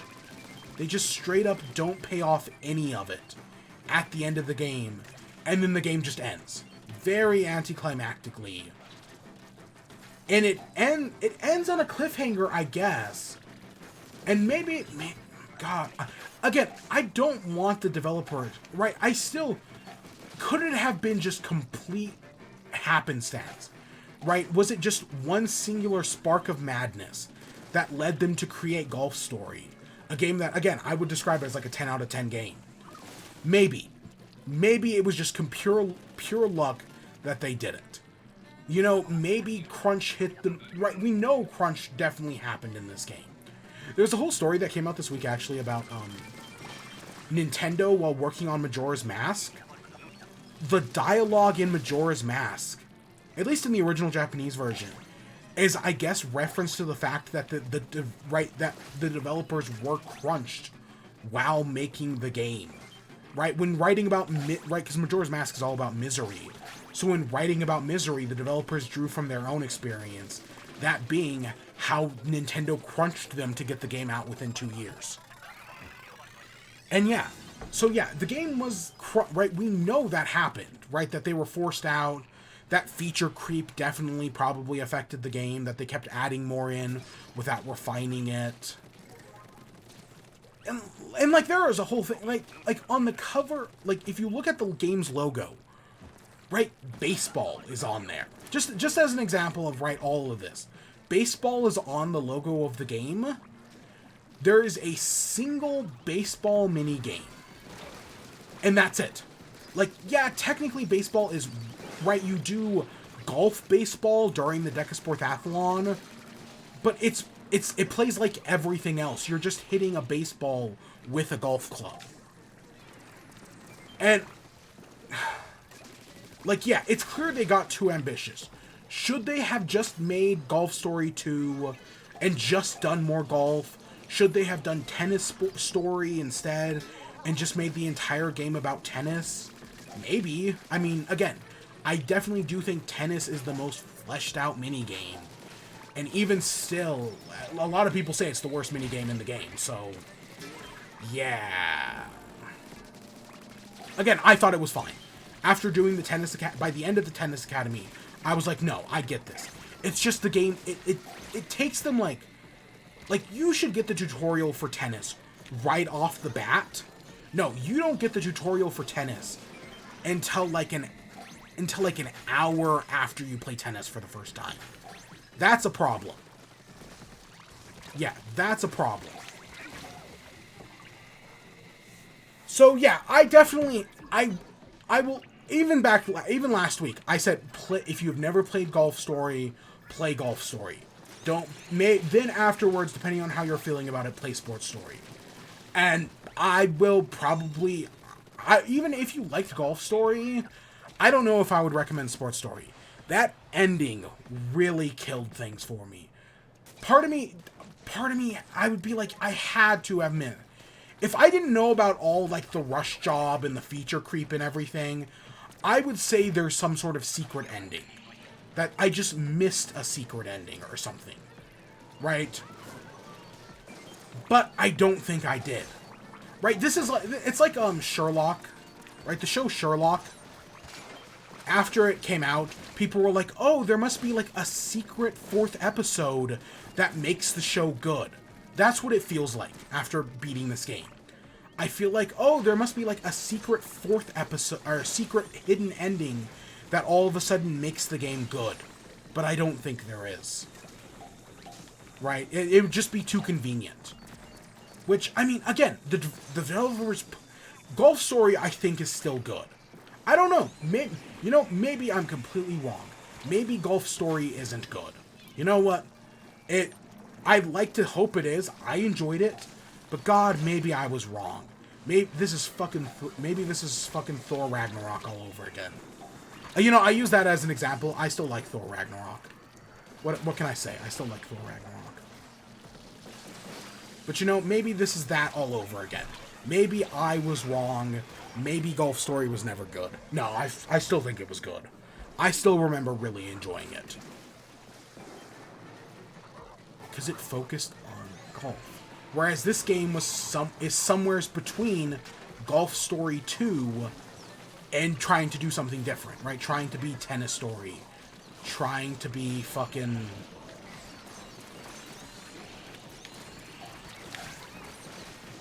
Oh my god, we barely made that.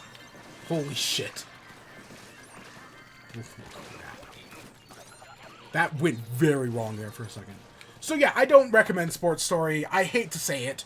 You know, I might, again, part of me wants to go back and find out if there's like a secret ending. None of the bugs, you know, there were some terrible bugs in there. The game crashed on me like 4 or 5 times. None of that was a deal breaker for me though. It was really just everything else kind of being underwhelming. And yeah, that's I guess how I'd put it. The game was just kind of, right, going from Golf Story, which is this amazing game, this one is just kind of underwhelming. It's not the worst thing in the world. Like, I've played far worse games. I'm just disappointed, and that ending just fucking sucks.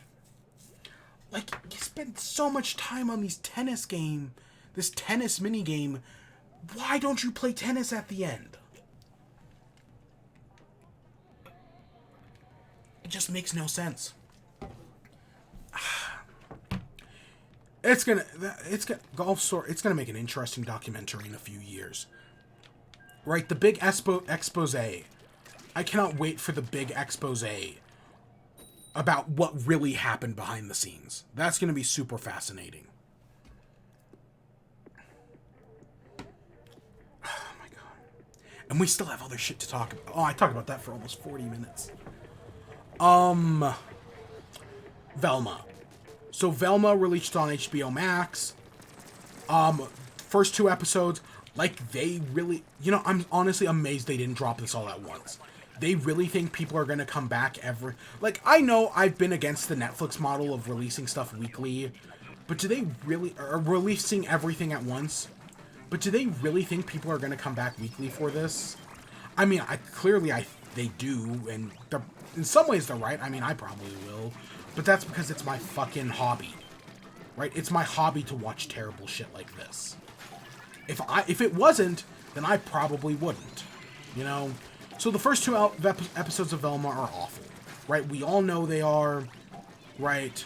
Not because of woke diversity bullshit. But because, again, I guess Sarah Zed put out a video recently about, like, sacrificial shows where, like, like, these bad shows that are, right, like, that we kill as, like, our sacrificial lambs, our straw mans I guess straw man's not a good word, but, right, shows that are bad that we sacrifice at the altar because they are bad.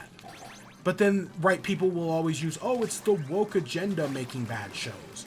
No, this has no, you know, if you think the problem with Velma is the woke agenda, fuck you, fuck off, you're a cunt. That's not the problem with the show. The problem is the show is poorly written and fucking hates itself. It's cynical garbage. Like, everybody in the show hates everybody else. It has like, there was a whole bit today talking about, like, how, like, because the show constantly makes fun of the people watching it. Right? Like, oh, cartoons are right stuff for kids. Right? And it's like, how do you... The show punts down, right? One of the biggest sins in comedy is punting down. Comedy... And right, the greats, like George Carlin talked about this all the time. Right? Comedy is for making fun of rich people and for punting up. You can punt down as long as you're the part that's punting down. Right? When you're in the process of punting down, you're making fun of yourself. That's how you punt down.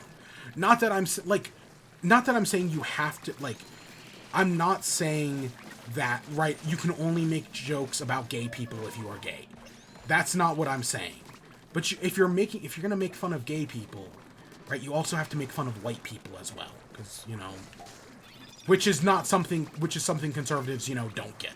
Right? They make fun of gay people, and they just make fun of gay people. That's it. There's no... And also, it doesn't help that they're not funny, either. Like, that's...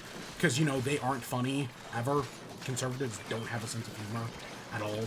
They have one joke that they definitely stole from somebody else that they just keep saying over and over again. But, yeah, like, if you're gonna make fun of something, you have to actually, like, make fun of it. Right? You have to punt up, not punt down. And that's exactly what the show does. It punts up. It punts down constantly at its audience and not at itself. Like I said, so I started this off with, like, there was a whole conversation about, can you do a joke making fun of animation, right? Of people who watch animation without punching down. And you know how you make jokes like that? You make fun of animators. That's how Gravity Falls made several jokes making fun of animation by making fun of itself. By making fun of... They made fun of animation by making fun of animators. And this show doesn't do that. Instead, it just makes fun of animation fans. Right? It punts down.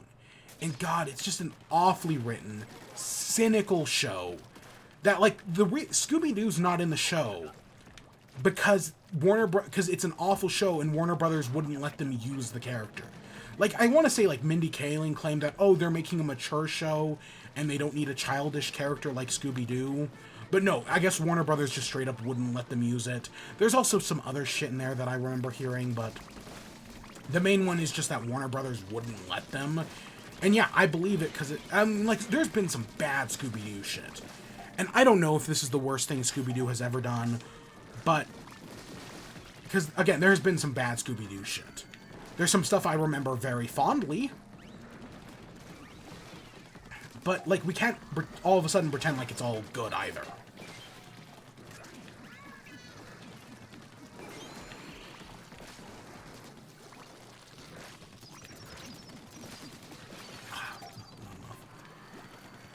Yeah, it's just, it's not, it's a cynical, that's what I keep just going back to, how fucking cynical it is.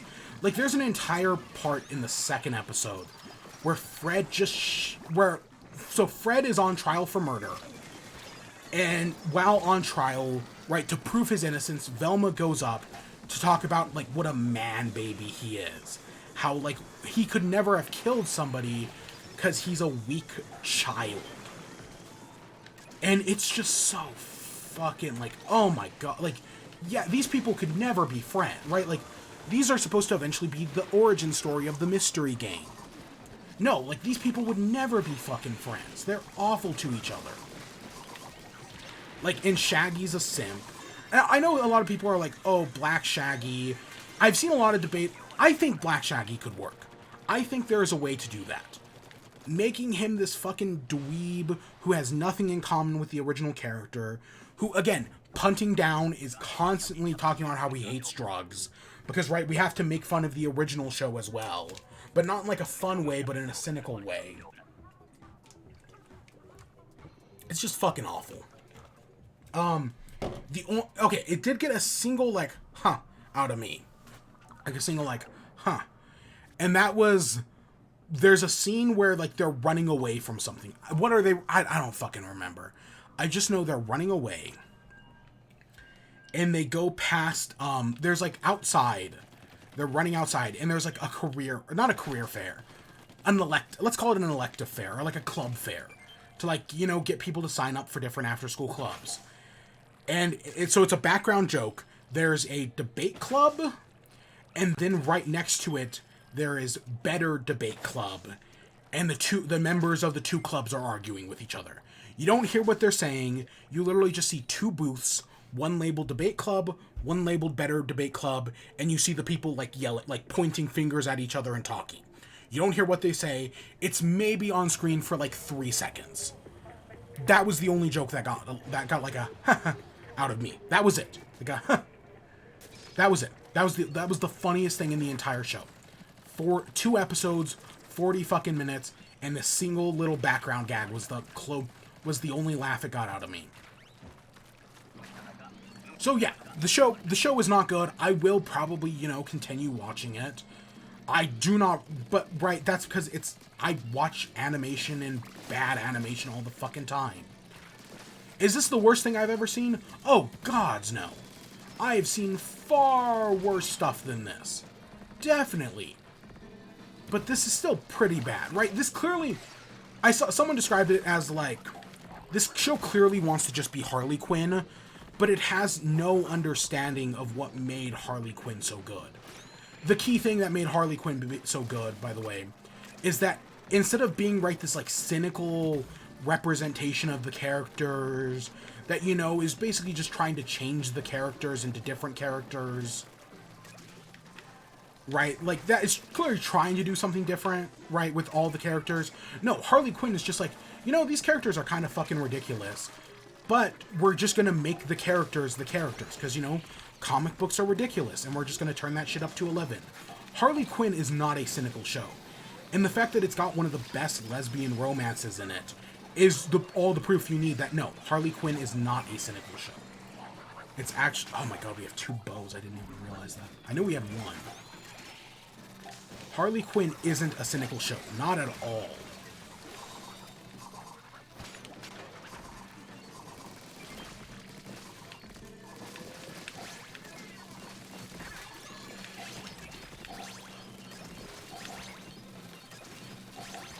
I'm just, like, shooting at nothing.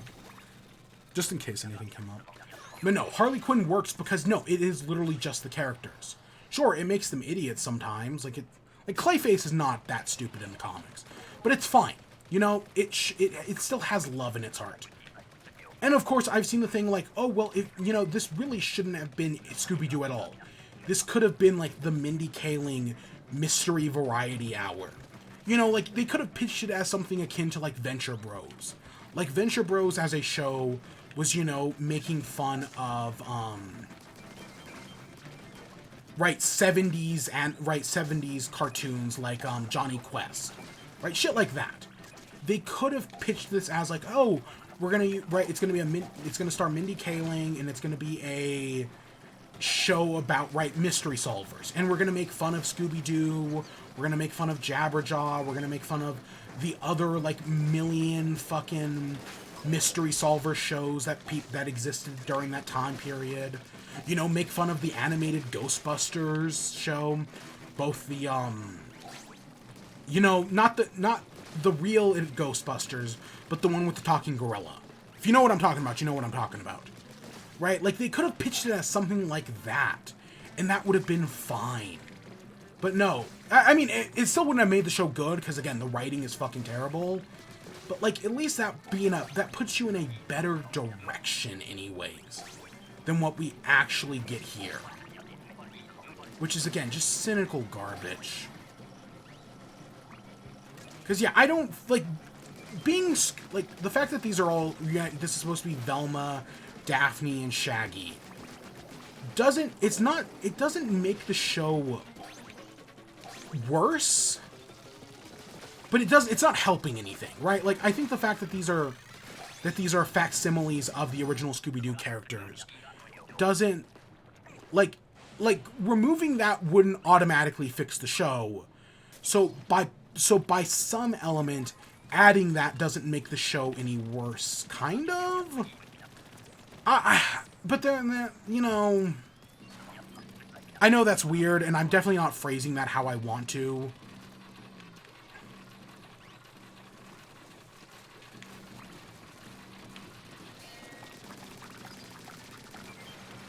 But yeah, like, it didn't need to be these characters, right? You could have done something.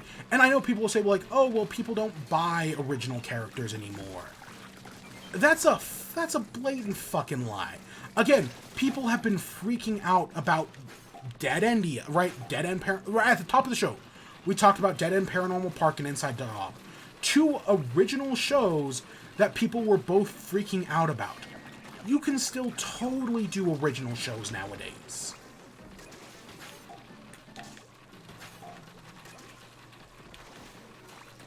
And in some ways, I even feel like there is a way to do a mature Scooby-Doo.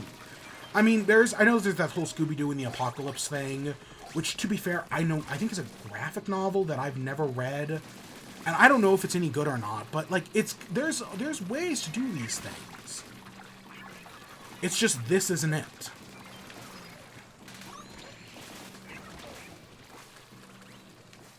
This just isn't it. Well, and again, I'm assuming it's going to be an 8-episode run, so this definitely isn't the last time we'll talk about this show. Not by a fucking long shot. But that's where I'm done talking about it today. We'll talk about Kaleidoscope next week. Let's just say we'll talk about Kaleidoscope next week. Because hopefully by then I'll have finished it. I haven't seen Puss in Boots yet. Well, next week. Next week, Puss in Boots. Okay, we just talked about an awful TV show. Even though I didn't actually talk about, like, I literally only talked about, like, 2 actual things that happened in the episode. It doesn't fucking matter. Let's talk about a good show. Let's talk about Bluey. So, the second season of Bluey. So, early on, right, in the second season, let me actually pull up an episode list real quick. Or, you know, just pull up Disney Plus. Bluey, there we go. I'm currently in the middle of season 3. I'm at episode 8. But we'll talk about it next week. Early on in season... So I think the season started off pretty strong. Right, we're picking up. Has time passed? I don't know.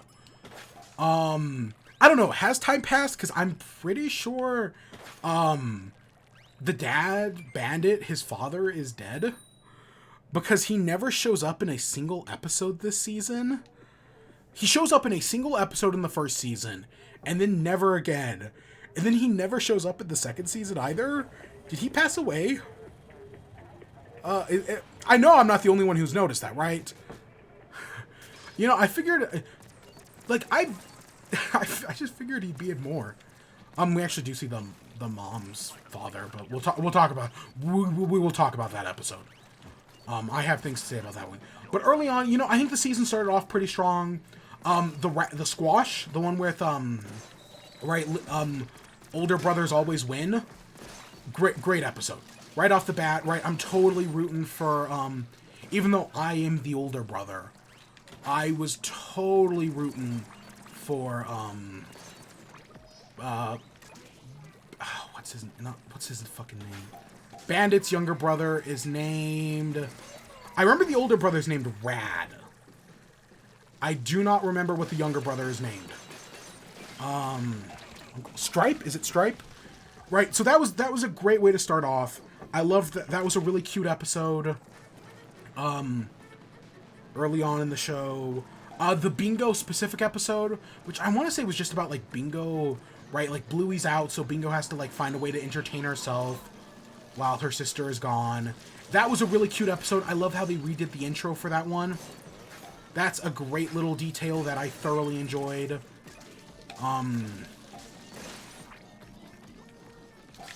So that I liked. What else in the first season? But then, okay, so the first, right, so the season starts off with some strong episodes. And then you get to the episode Sleepy Time. So I know a lot of people talk about how great the show is. And I know, like, I've heard some, like, oh, these are great episodes. Admittedly, I've only seen, like, some clips here and there. And, like, I've heard, like, a few episodes, like Unicourse, which we'll talk about, and I have seen, but we'll talk about it next week. I wasn't too impressed. Hey, Psychoms, how you doing? We're talking about Bluey. Yeah. Man in his mid-20s talking about a baby show. It's really good, though. But, so, we get to the episode Sleepy Time, and I was fucking blown away by this episode. It's one of those things where I was watching the episode, and I was like, I finished it in the ending. The ending is so perfect. But even everything up to that moment is so good. And I remember just thinking, like, you know, I don't know how, like, because I don't give a shit about award shows anymore. Like, I watch the Game Awards, but I don't really care about them. But, I know the Golden Globes were this week, and I know the Emmys happen, like, every freaking few months, it feels like anyways. But I was like, okay, I know nothing about award shows or anything, but this episode deserves an award. Sleepy Time was such a fucking great episode that I was like, I want this episode to win an award. Right? It fucking deserves it. It was so good. And it's so simple. It's just like, it's Bingo, right, sleeping and dreaming, and sleepwalking while dreaming. And then there's, Bluey gets up to get water in the middle of the night, but, ends up going to sleep in the parents' bed. Then, Bingo shows up in the parents' bed at one point, and, right, there's a whole scene where they're kicking the dad, and then it just has the most wholesome ending in the world. And I was like, and beautiful visuals. It's just fantastic all around. And I was like, yep, I want this episode to win an award. I don't even know what award it could win, but this episode deserves an award. It's so good. And that's what, episode 9? And these are like 50 episode seasons. Again, most episodes are like 6 minutes long. But what just a strong way to start off the season. Like, holy shit. I was blown away. And then later on in the season, you get the episode Flat Pack. I had the exact same thought about that episode. I was like, this episode should win an award. Holy crap. So Flat Pack is all about, right, it's as the kids are playing with boxes, right? That's where the Flat Pack part comes from. Meanwhile, the adults, Chili and Bandit, who I did learn the mom's name finally, are trying to put together a piece of furniture. That's it. That's the whole episode. But as the kids are playing with cardboard boxes, as they get new stuff, they evolve. They start off as fish, and then they evolve into salamanders, and then they evolve into frogs. And they just grow, right? They're evolving, they're growing up. It's super simple, but it's so effective. I was just like, holy crap. This one is great as well. So those are my 2 award-winning episodes where I was like, yeah, this show should get an award for this episode. It's so fucking good. It's so good.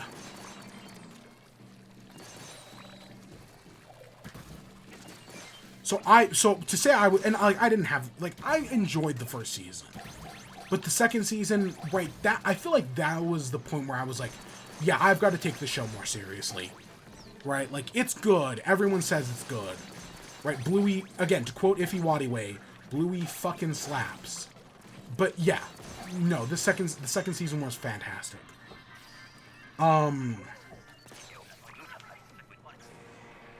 Let's see, what else? Something I didn't talk about in the I don't think I talked about this with the first season. I love that all the dog characters are just named like we named real dogs, right? Bandit, Bingo, Chili. And then there's more characters, there are some with people give human names to dogs, right? There's one named Victor. There's a Jack Russell Terrier who's literally just named Jack Russell, right? Judo, Coco, who I mixed up Coco with somebody last week. I don't remember who, but I remember mixing up Coco with somebody. But I love that all the right, instead of just having human names, they're all named like dogs. That's a great one. Right, Muffin. Muffin's totally a dog's name. And there's just a bunch of cute episodes. And I'm not gonna go through again. I'm not gonna go through and talk about every episode individually. I remember Trains being cute. Was that this season or was that the next season? There was a bus episode where Chili is trying to propose to the bus driver, and then at the end you find out the bus driver is married to a giraffe, and it's the dad who's playing the bus driver, and they play the grandmas again. I want to say that was the end of this season. Maybe that's one of the early episodes in the next season. I don't remember. There are a few episodes I admittedly have seen out of order, including I did look up one of the episodes that's not on Disney Plus. I've only seen one of them. I know there's a few. The one I did see was called was it called Baby Dad or Dad Baby, where basically where the kids learn where babies come from. Because they pretend the dad is pregnant, and at the end of the episode they effectively do a pantomime of birth. Right? And it's the kids playing, and of course the neighbor gets involved, because I still love how the adults just get involved in the kids' games. They always just play along. That's fantastic. Still, right, Lucky's dad. So I still love that detail. But I can kind of see why Disney wouldn't want to put that one on their service. Just because, right, again, they do a whole scene about, right, the dad giving birth. And they're not too subtle about, like, they never, you know, they never say sex or anything. But they're definitely not subtle with it outside of that. The train one I remember being cute because you see the dad get worn out right throughout it. And you get some funny scenarios in there with the whole vet. I want to say that's the polar bear attack one. That happens in the middle of that one. Yeah, that sounds right. Queens, because none of them want to play the queen. Instead, they all want to play the butler, which is very cute. Or whatever it was. It was like a butler or something. They all wanted to... None of them wanted to play the queen. And then the dad plays the queen, and he abuses the power. And then Chili calls him out on it. And then immediately he goes to war with the neighbor, with Lucky's dad. That was funny. That was funny. I'm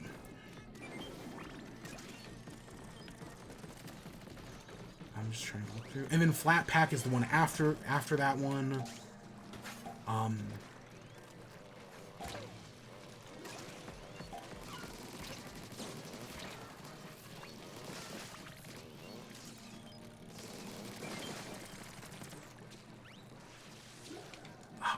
Was the kids playing that must have been last season.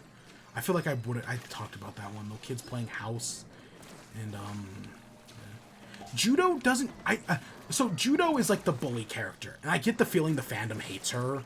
Like that definitely sounds like something that would happen because she's the bully character, and like she I don't think she's outside of her original appearance.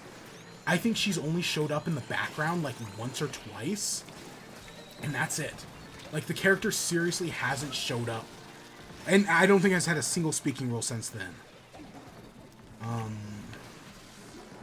What was Mum's School? What was Mum's School? I don't remember. I want to say that one was cute. And then you get Double Babysitter. So you meet Bandit's other brother. Because in one of the previous episodes... I want to say it was Charades. In the background, you see a picture of, right, Bandit, Stripe, and their parents, and there's another brother there. And I was like, oh, so Bandit has another brother. And we finally meet him in Double Babysitter. And we also meet Bluey's godmother? I think that's what she's described as. And we kind of see how the two, right, and the two basically, by the end of the episode, hook up. And I want to say in, like, it might be even the next episode, they're confirmed to, like, be together and they might be on their honeymoon. I don't know. That's what it seems like. Anyways, that's my interpretation. But that was really cute. I like the Bandit's brother. Right? Brad is pretty cool. Admittedly, I thought he was the younger brother. That's what I thought. But I want to... Because, right, he has no kids. He's not married or anything. But I want to say they do, in the Christmas one or something. At some point, I heard he was the older brother. I want to say it was in an episode. Admittedly, might have been on something I saw on, like, TikTok or something. But I was actually, like, when I first saw the episode, I was like, oh, hey, look, it's finally the younger brother. Because, I don't know, maybe it's because of the squash one. But they give off, right? Bandit gives off eldest brother. And Stripe gives off youngest brother energy. But no, Bandit's actually the middle child. So yeah. But yeah, it's funny because, yeah, Rad shows up. He's in for like 2 episodes. And then we just never see him again. Not for the rest of... And that's like, again, that's like halfway through the season. And he just never shows up again.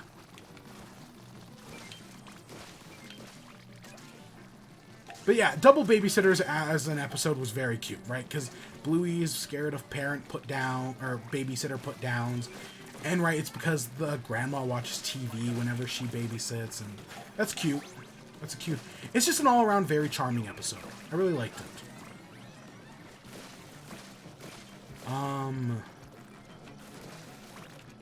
We continue looking through the list. Oh, the seesaw one. The seesaw one where all the kids have to work together on a seesaw. I never had a seesaw growing up as a kid.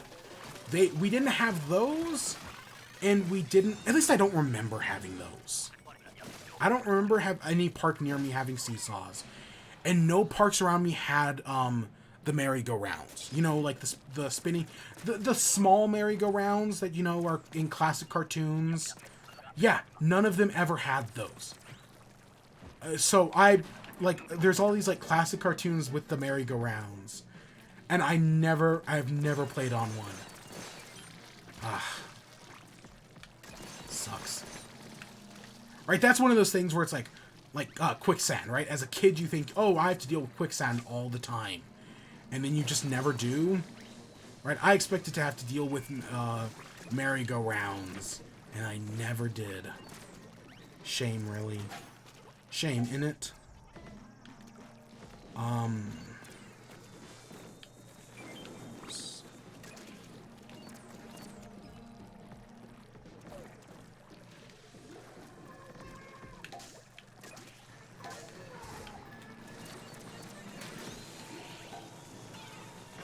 Oh, we barely squeezed that in. Oh shit, I thought I was dead. Again, I'm kind of trying to multitask right now.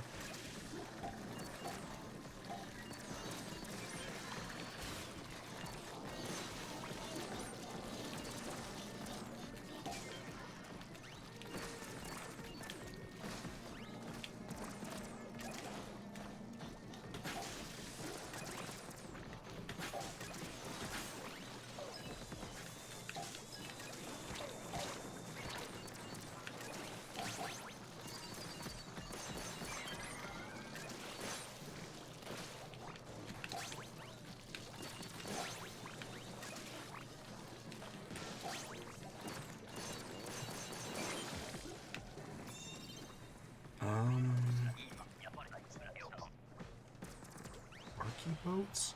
Oh yeah, Barky Boats. Okay, that was the one where the older kids, like the best buddies or whatever, come along, and like there's two, and Bluey and is it Mackenzie's best buddies are like, you know, they're like I think they're like late middle school students, so they're about to go into high school, but they like clearly have the things, they clearly are attracted to each other, so they're trying to get Bluey and Mackenzie to play with each other even though they don't like each other.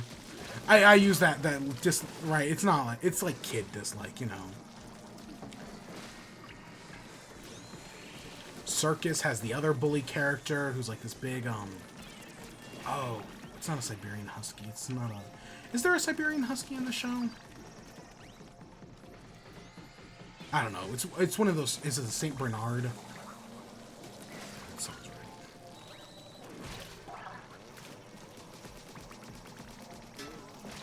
Oh my gosh. Ah.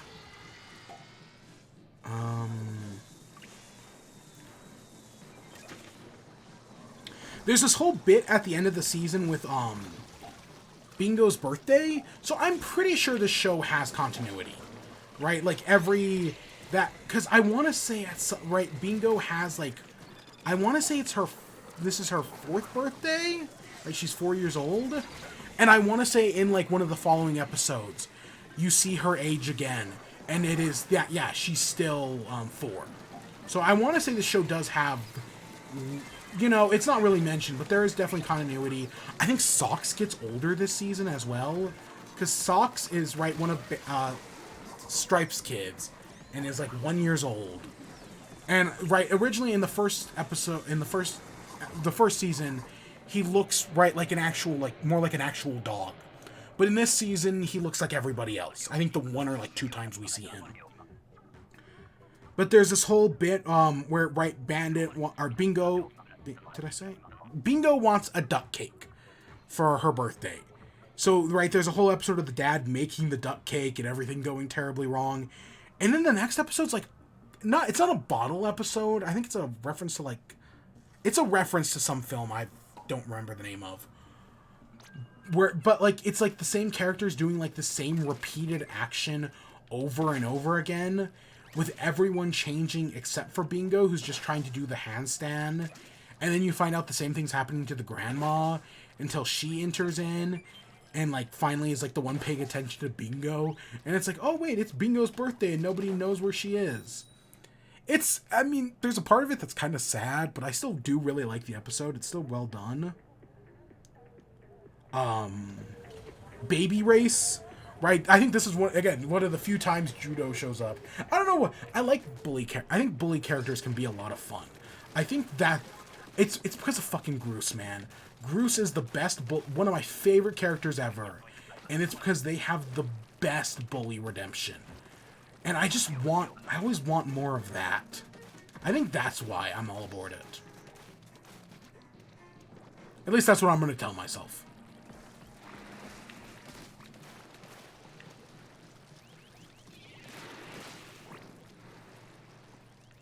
I was trying to lure them over here.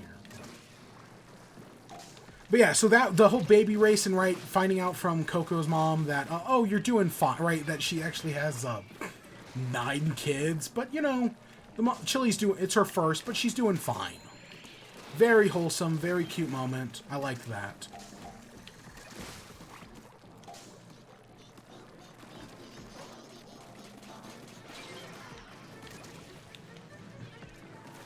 Where is that?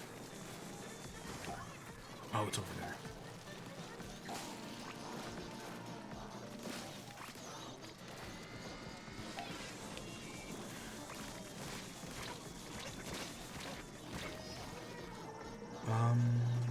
So that was really cute.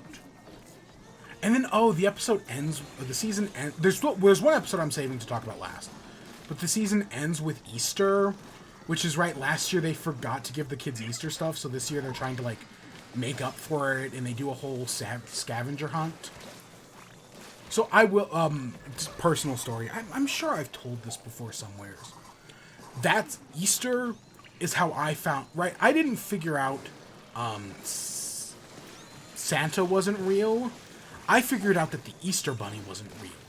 And after figuring that one out, I was like, oh, if the Easter Bunny isn't real, that must mean Santa's not real either. That must mean, right, all, the Tooth Fairy, right, I figured out Easter wasn't real, right, the Easter Bunny was made up. And then, as I figured that out, and, like, once my parents confirmed it, I was like, oh, that means everything else is made up as well. So, yeah. That's my story, right? I figured out everything, and this was in, like, June? Because, right, it was after Easter, and we were cleaning out the garage. And I found, in one of the cabinets, like, you know, my father had cabinets in the garage. And in one of the cabinets, I think they had locks on them. But we were, like, cleaning stuff out, so I opened one of the cabinets, and I found all the leftover Easter stuff from that year in the cabinets. And it was like, oh, it's, okay. Right, it's like, there's no other explanation than, nope, it must all be fake. So that's my story of how I figured it all out. I must have told that story at some point. And I guarantee you I'll tell it again in the future.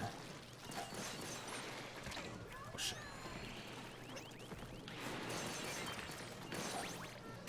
So yeah, that was how the season ends with Easter. But the one episode I'm saving to talk about. So, I had been told by several people that, right, this show is so good. Oh, right, and I even after the first season, I had agreed. But, like, I now, right, like, there's a difference between being good and being, like, this, like, amazing thing. And definitely the second season is what definitely made me think, like, yeah, this show is amazing. But, right, one thing that I had been told is that, oh, Bluey makes you cry, right? It's got some really wholesome moments that make you cry. And I specifically mentioned after the first season that, right, I hadn't cried yet. Because, you know, I cry relatively easily, so I figured, oh, it's something that'll happen eventually. And yet, this second season finally got it. Finally was the season that made me cry. What made me cry specifically? The episode Granddad. So the episode itself is a very good episode. Right? I'll say that right off the bat. It's a very good episode. Because it's all about they're going to visit Chili's right father. So it's the mom's father, who we had never seen up to that point. I think he might have shown, again, he might have been in the background in like a picture or something. But up until that point, we had never actually seen him. So that's how the episode, right, it's with them going. And, right, Chili is like, oh, Dad, you shouldn't be outside, right? You need to be in bed resting. Because, right, he had just had some sort of surgery. I don't remember which one specifically, but it was something. And then the dad, whose name, Granddad, takes the Bingo and Bluey out on, like, an adventure in the forest. Alright, so they go out adventuring in the forest. And meanwhile, the mom is just trying to track them down. So it's that, like, very wholesome element of, right, because, right, the mom clearly is more, like, right, grew out in, like, the country. So it's just trying to, like, track them down. And it's, like, right, tracking them. They go out, they find one of the neighbors, and they hide with him. Bingo really wants to ride on the canoe. But there's a point in the episode where, I want to say they're still hiding at this point. And Chili is talking to one of the neighbors or something. It's some sort of setup like that. And she tells, right, and she knows like the father is around somewheres. And she's like, says like, oh, I need you to rest. Because, right, I still need you. Right, like, oh, I'm not ready to lose you yet. I still need you. And that was the moment that made me cry. Out of everything in the show, right, Chili admitting that, right, she still needs her dad because she's not ready to do this without him. That was the moment that got me. That was the moment that made me cry. Yep. That was it. And that's been the only time so far, you know, finishing the second season. That's been the only thing to have gotten me, but it fucking got me. No fucking subtleties there. That was the moment that got me. Oh no, I thought that would do it. That would have waste. So yeah, I fucking love this show. Oh my god. And yeah, it's fantastic. Again, I'm a fucking 20. I'm middle 20s, and yeah, I still thoroughly enjoyed it because it's a great show. It really is. The second season, I think, was even better than the first. Definitely made me, right, it got me to cry. It had some really fantastic episodes. It had a lot of fun. Again, it kept up the vibe of the original season. It had a lot of fun episodes. It had a lot of funny episodes. The parents are still fantastic. It still probably falls into that category of, right, is it a show for kids that parents enjoy? Or is it a show for parents that kids also happen to enjoy? It's both at the end of the day. And yeah, I enjoyed the crap out of it. I thoroughly, yeah. Do I recommend it? I mean, if you have kids, gods, yes. Of course, yes. If you don't have kids, I don't know, maybe you'll get something out. Again, if you're a millennial like me who is starved for this, right, sort of nostalgia, the sort of longing that we will never get back, yeah, no, you will probably still enjoy it. That's just kind of how these things work. So yeah, there are far worse things to watch. Trust me, I watched some of them. Okay, we gotta get to the outro here. God, that was the most stressful situation for me to be talking, right? Oh, the moment that made me cry in Bluey. Why are we getting the...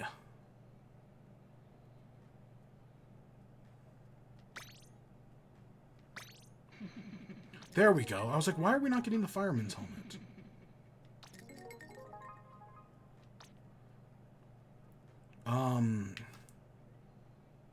Definitely want to keep the new gear.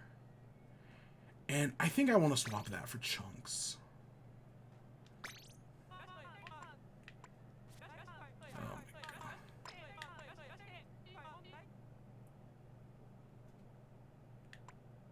Oh, we gotta... Again, I hate how the fish scales work in this game. The fact that, right, Kohozuna's so hard to beat on higher levels. The fact that we've never gotten a gold scale. That... whatever. But yeah, no, the most stressful moment in this game, and I'm just talking about me crying at Bluey. But yeah, it did. It totally got me. And like the second she said it, I was like, yep, there. Okay, the waterworks are gonna start now. And it's like a really good episode outside of that. So yeah, so what's coming in the next week? I'd love to get, right, I want to get back to Pokemon. I want to do the gym. I don't know if that's going to happen. Just being completely honest, I don't know if that's going to happen. I don't know if we're going to get back to the gym.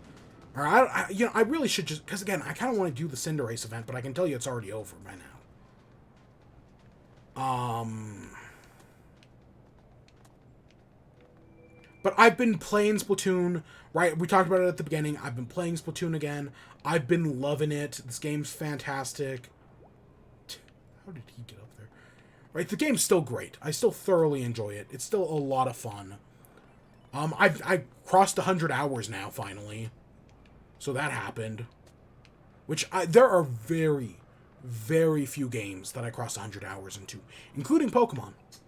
Yep, I have not hit 100 hours in Pokemon. So yeah. And right now I'm working on Perfect Gear, which we'll see how that all turns out. Or at least, two up slots and one down slot. Of course, I do also, now that I'm using trackers and everything. Watch Splatoon 3. Commentary is indecipherable. There was actually an event going on today. So, yeah, the next coming week, I'd love to do that. Probably not going to happen. We're definitely going to finish... I'm definitely going to finish Season 3 of Bluey. Like I said, I'm like 8 or 9 episodes in.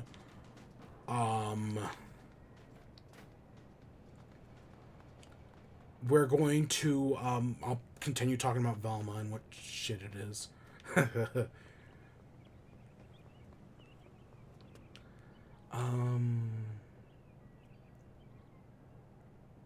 Oh... Oh, I almost completely forgot. The Owl House is next week. Oh my gosh, I'm so excited. 2 episodes left next week. I know the episode leaked. I'm sure I could find a copy somewhere if I really wanted to. But no, I'm excited next week. I'm gonna steal my parents' cable. I know streaming services are more expensive. Still don't fucking give a shit about cable. But no, I'm gonna steal my parents' cable just to watch the 1 episode. Oh boy, am I excited. Oh boy, am I excited. There's only 1 episode left. Oh, I'm so disappointed we can't get over there. And there's only 1 episode left. Isn't that right, little bub? Isn't that right? Oh. God, I love it. Yeah, that's next. I just remember. Oh my god, I completely forgot there for a second. So what else? I really want to play Pikmin.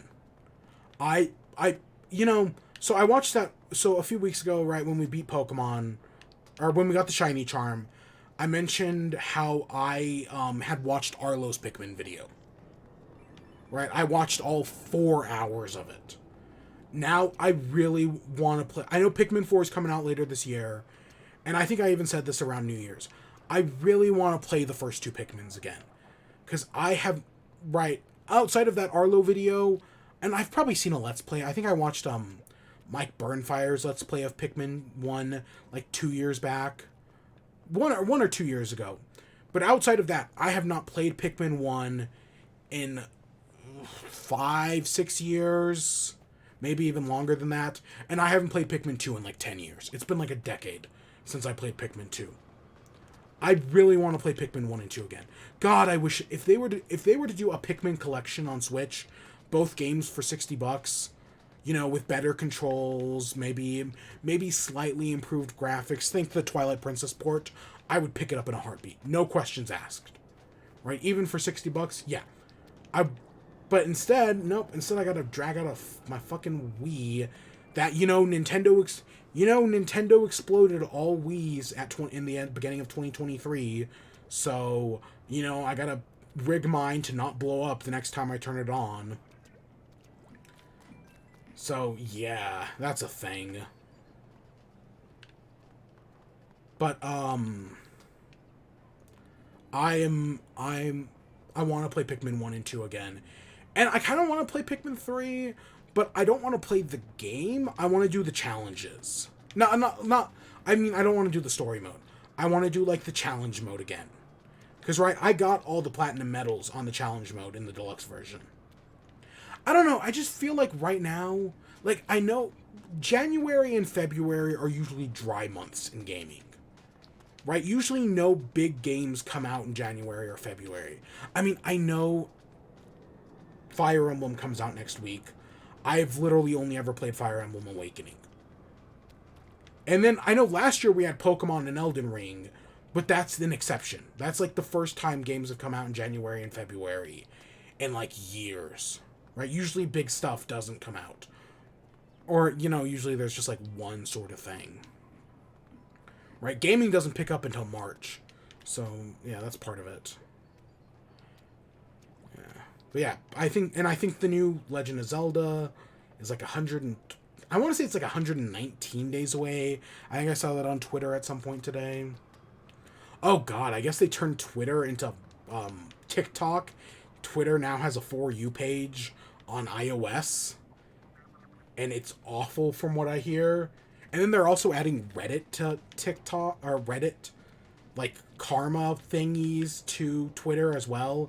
You know, I know Elon Musk said he wanted to make X the everything app. But god, he's just taking the worst features of other apps and other like websites and just adding them to Twitter. Not that I hate TikTok's For You page, but the difference is TikTok is a website about content creation. Twitter is a place for following celebrities. They serve two different purposes. And Instagram did the exact same bullshit, right? Instagram is a place for following celebrities, and they added Reels, and everybody hates it. So, yeah. But, yeah, that's the thing for next week. Maybe we'll do... Again, I want to do Pikmin, but I don't know if that's ever going to happen. At least anytime soon. And Pokemon. Pokemon might happen. Maybe, probably not tomorrow. Maybe Monday. I do have Monday off. Yeah, I took Monday off this year. Because, you know, gotta fight that capitalism, man. And what better day than on a day of a great man who also fought capitalism. They don't tell you about that, but yeah, Martin Luther King, not a capitalist. That stuff gets left behind, and that is part of the reason they assassinated him. Yep, because he was a socialist. Yep, look it up. Do your research. They don't tell you that in school. All right, that's what we're gonna end off for today. God, I've been going. We went for fucking 3 hours tonight. Holy shit. I talked a long time about Sports Story, but there was a reason for that. I had a lot to say. And that was on like that was only like the last like 2 hours of the game. All right, until next week. I hope you all enjoyed. Stay tuned for more. Until next time. Peace.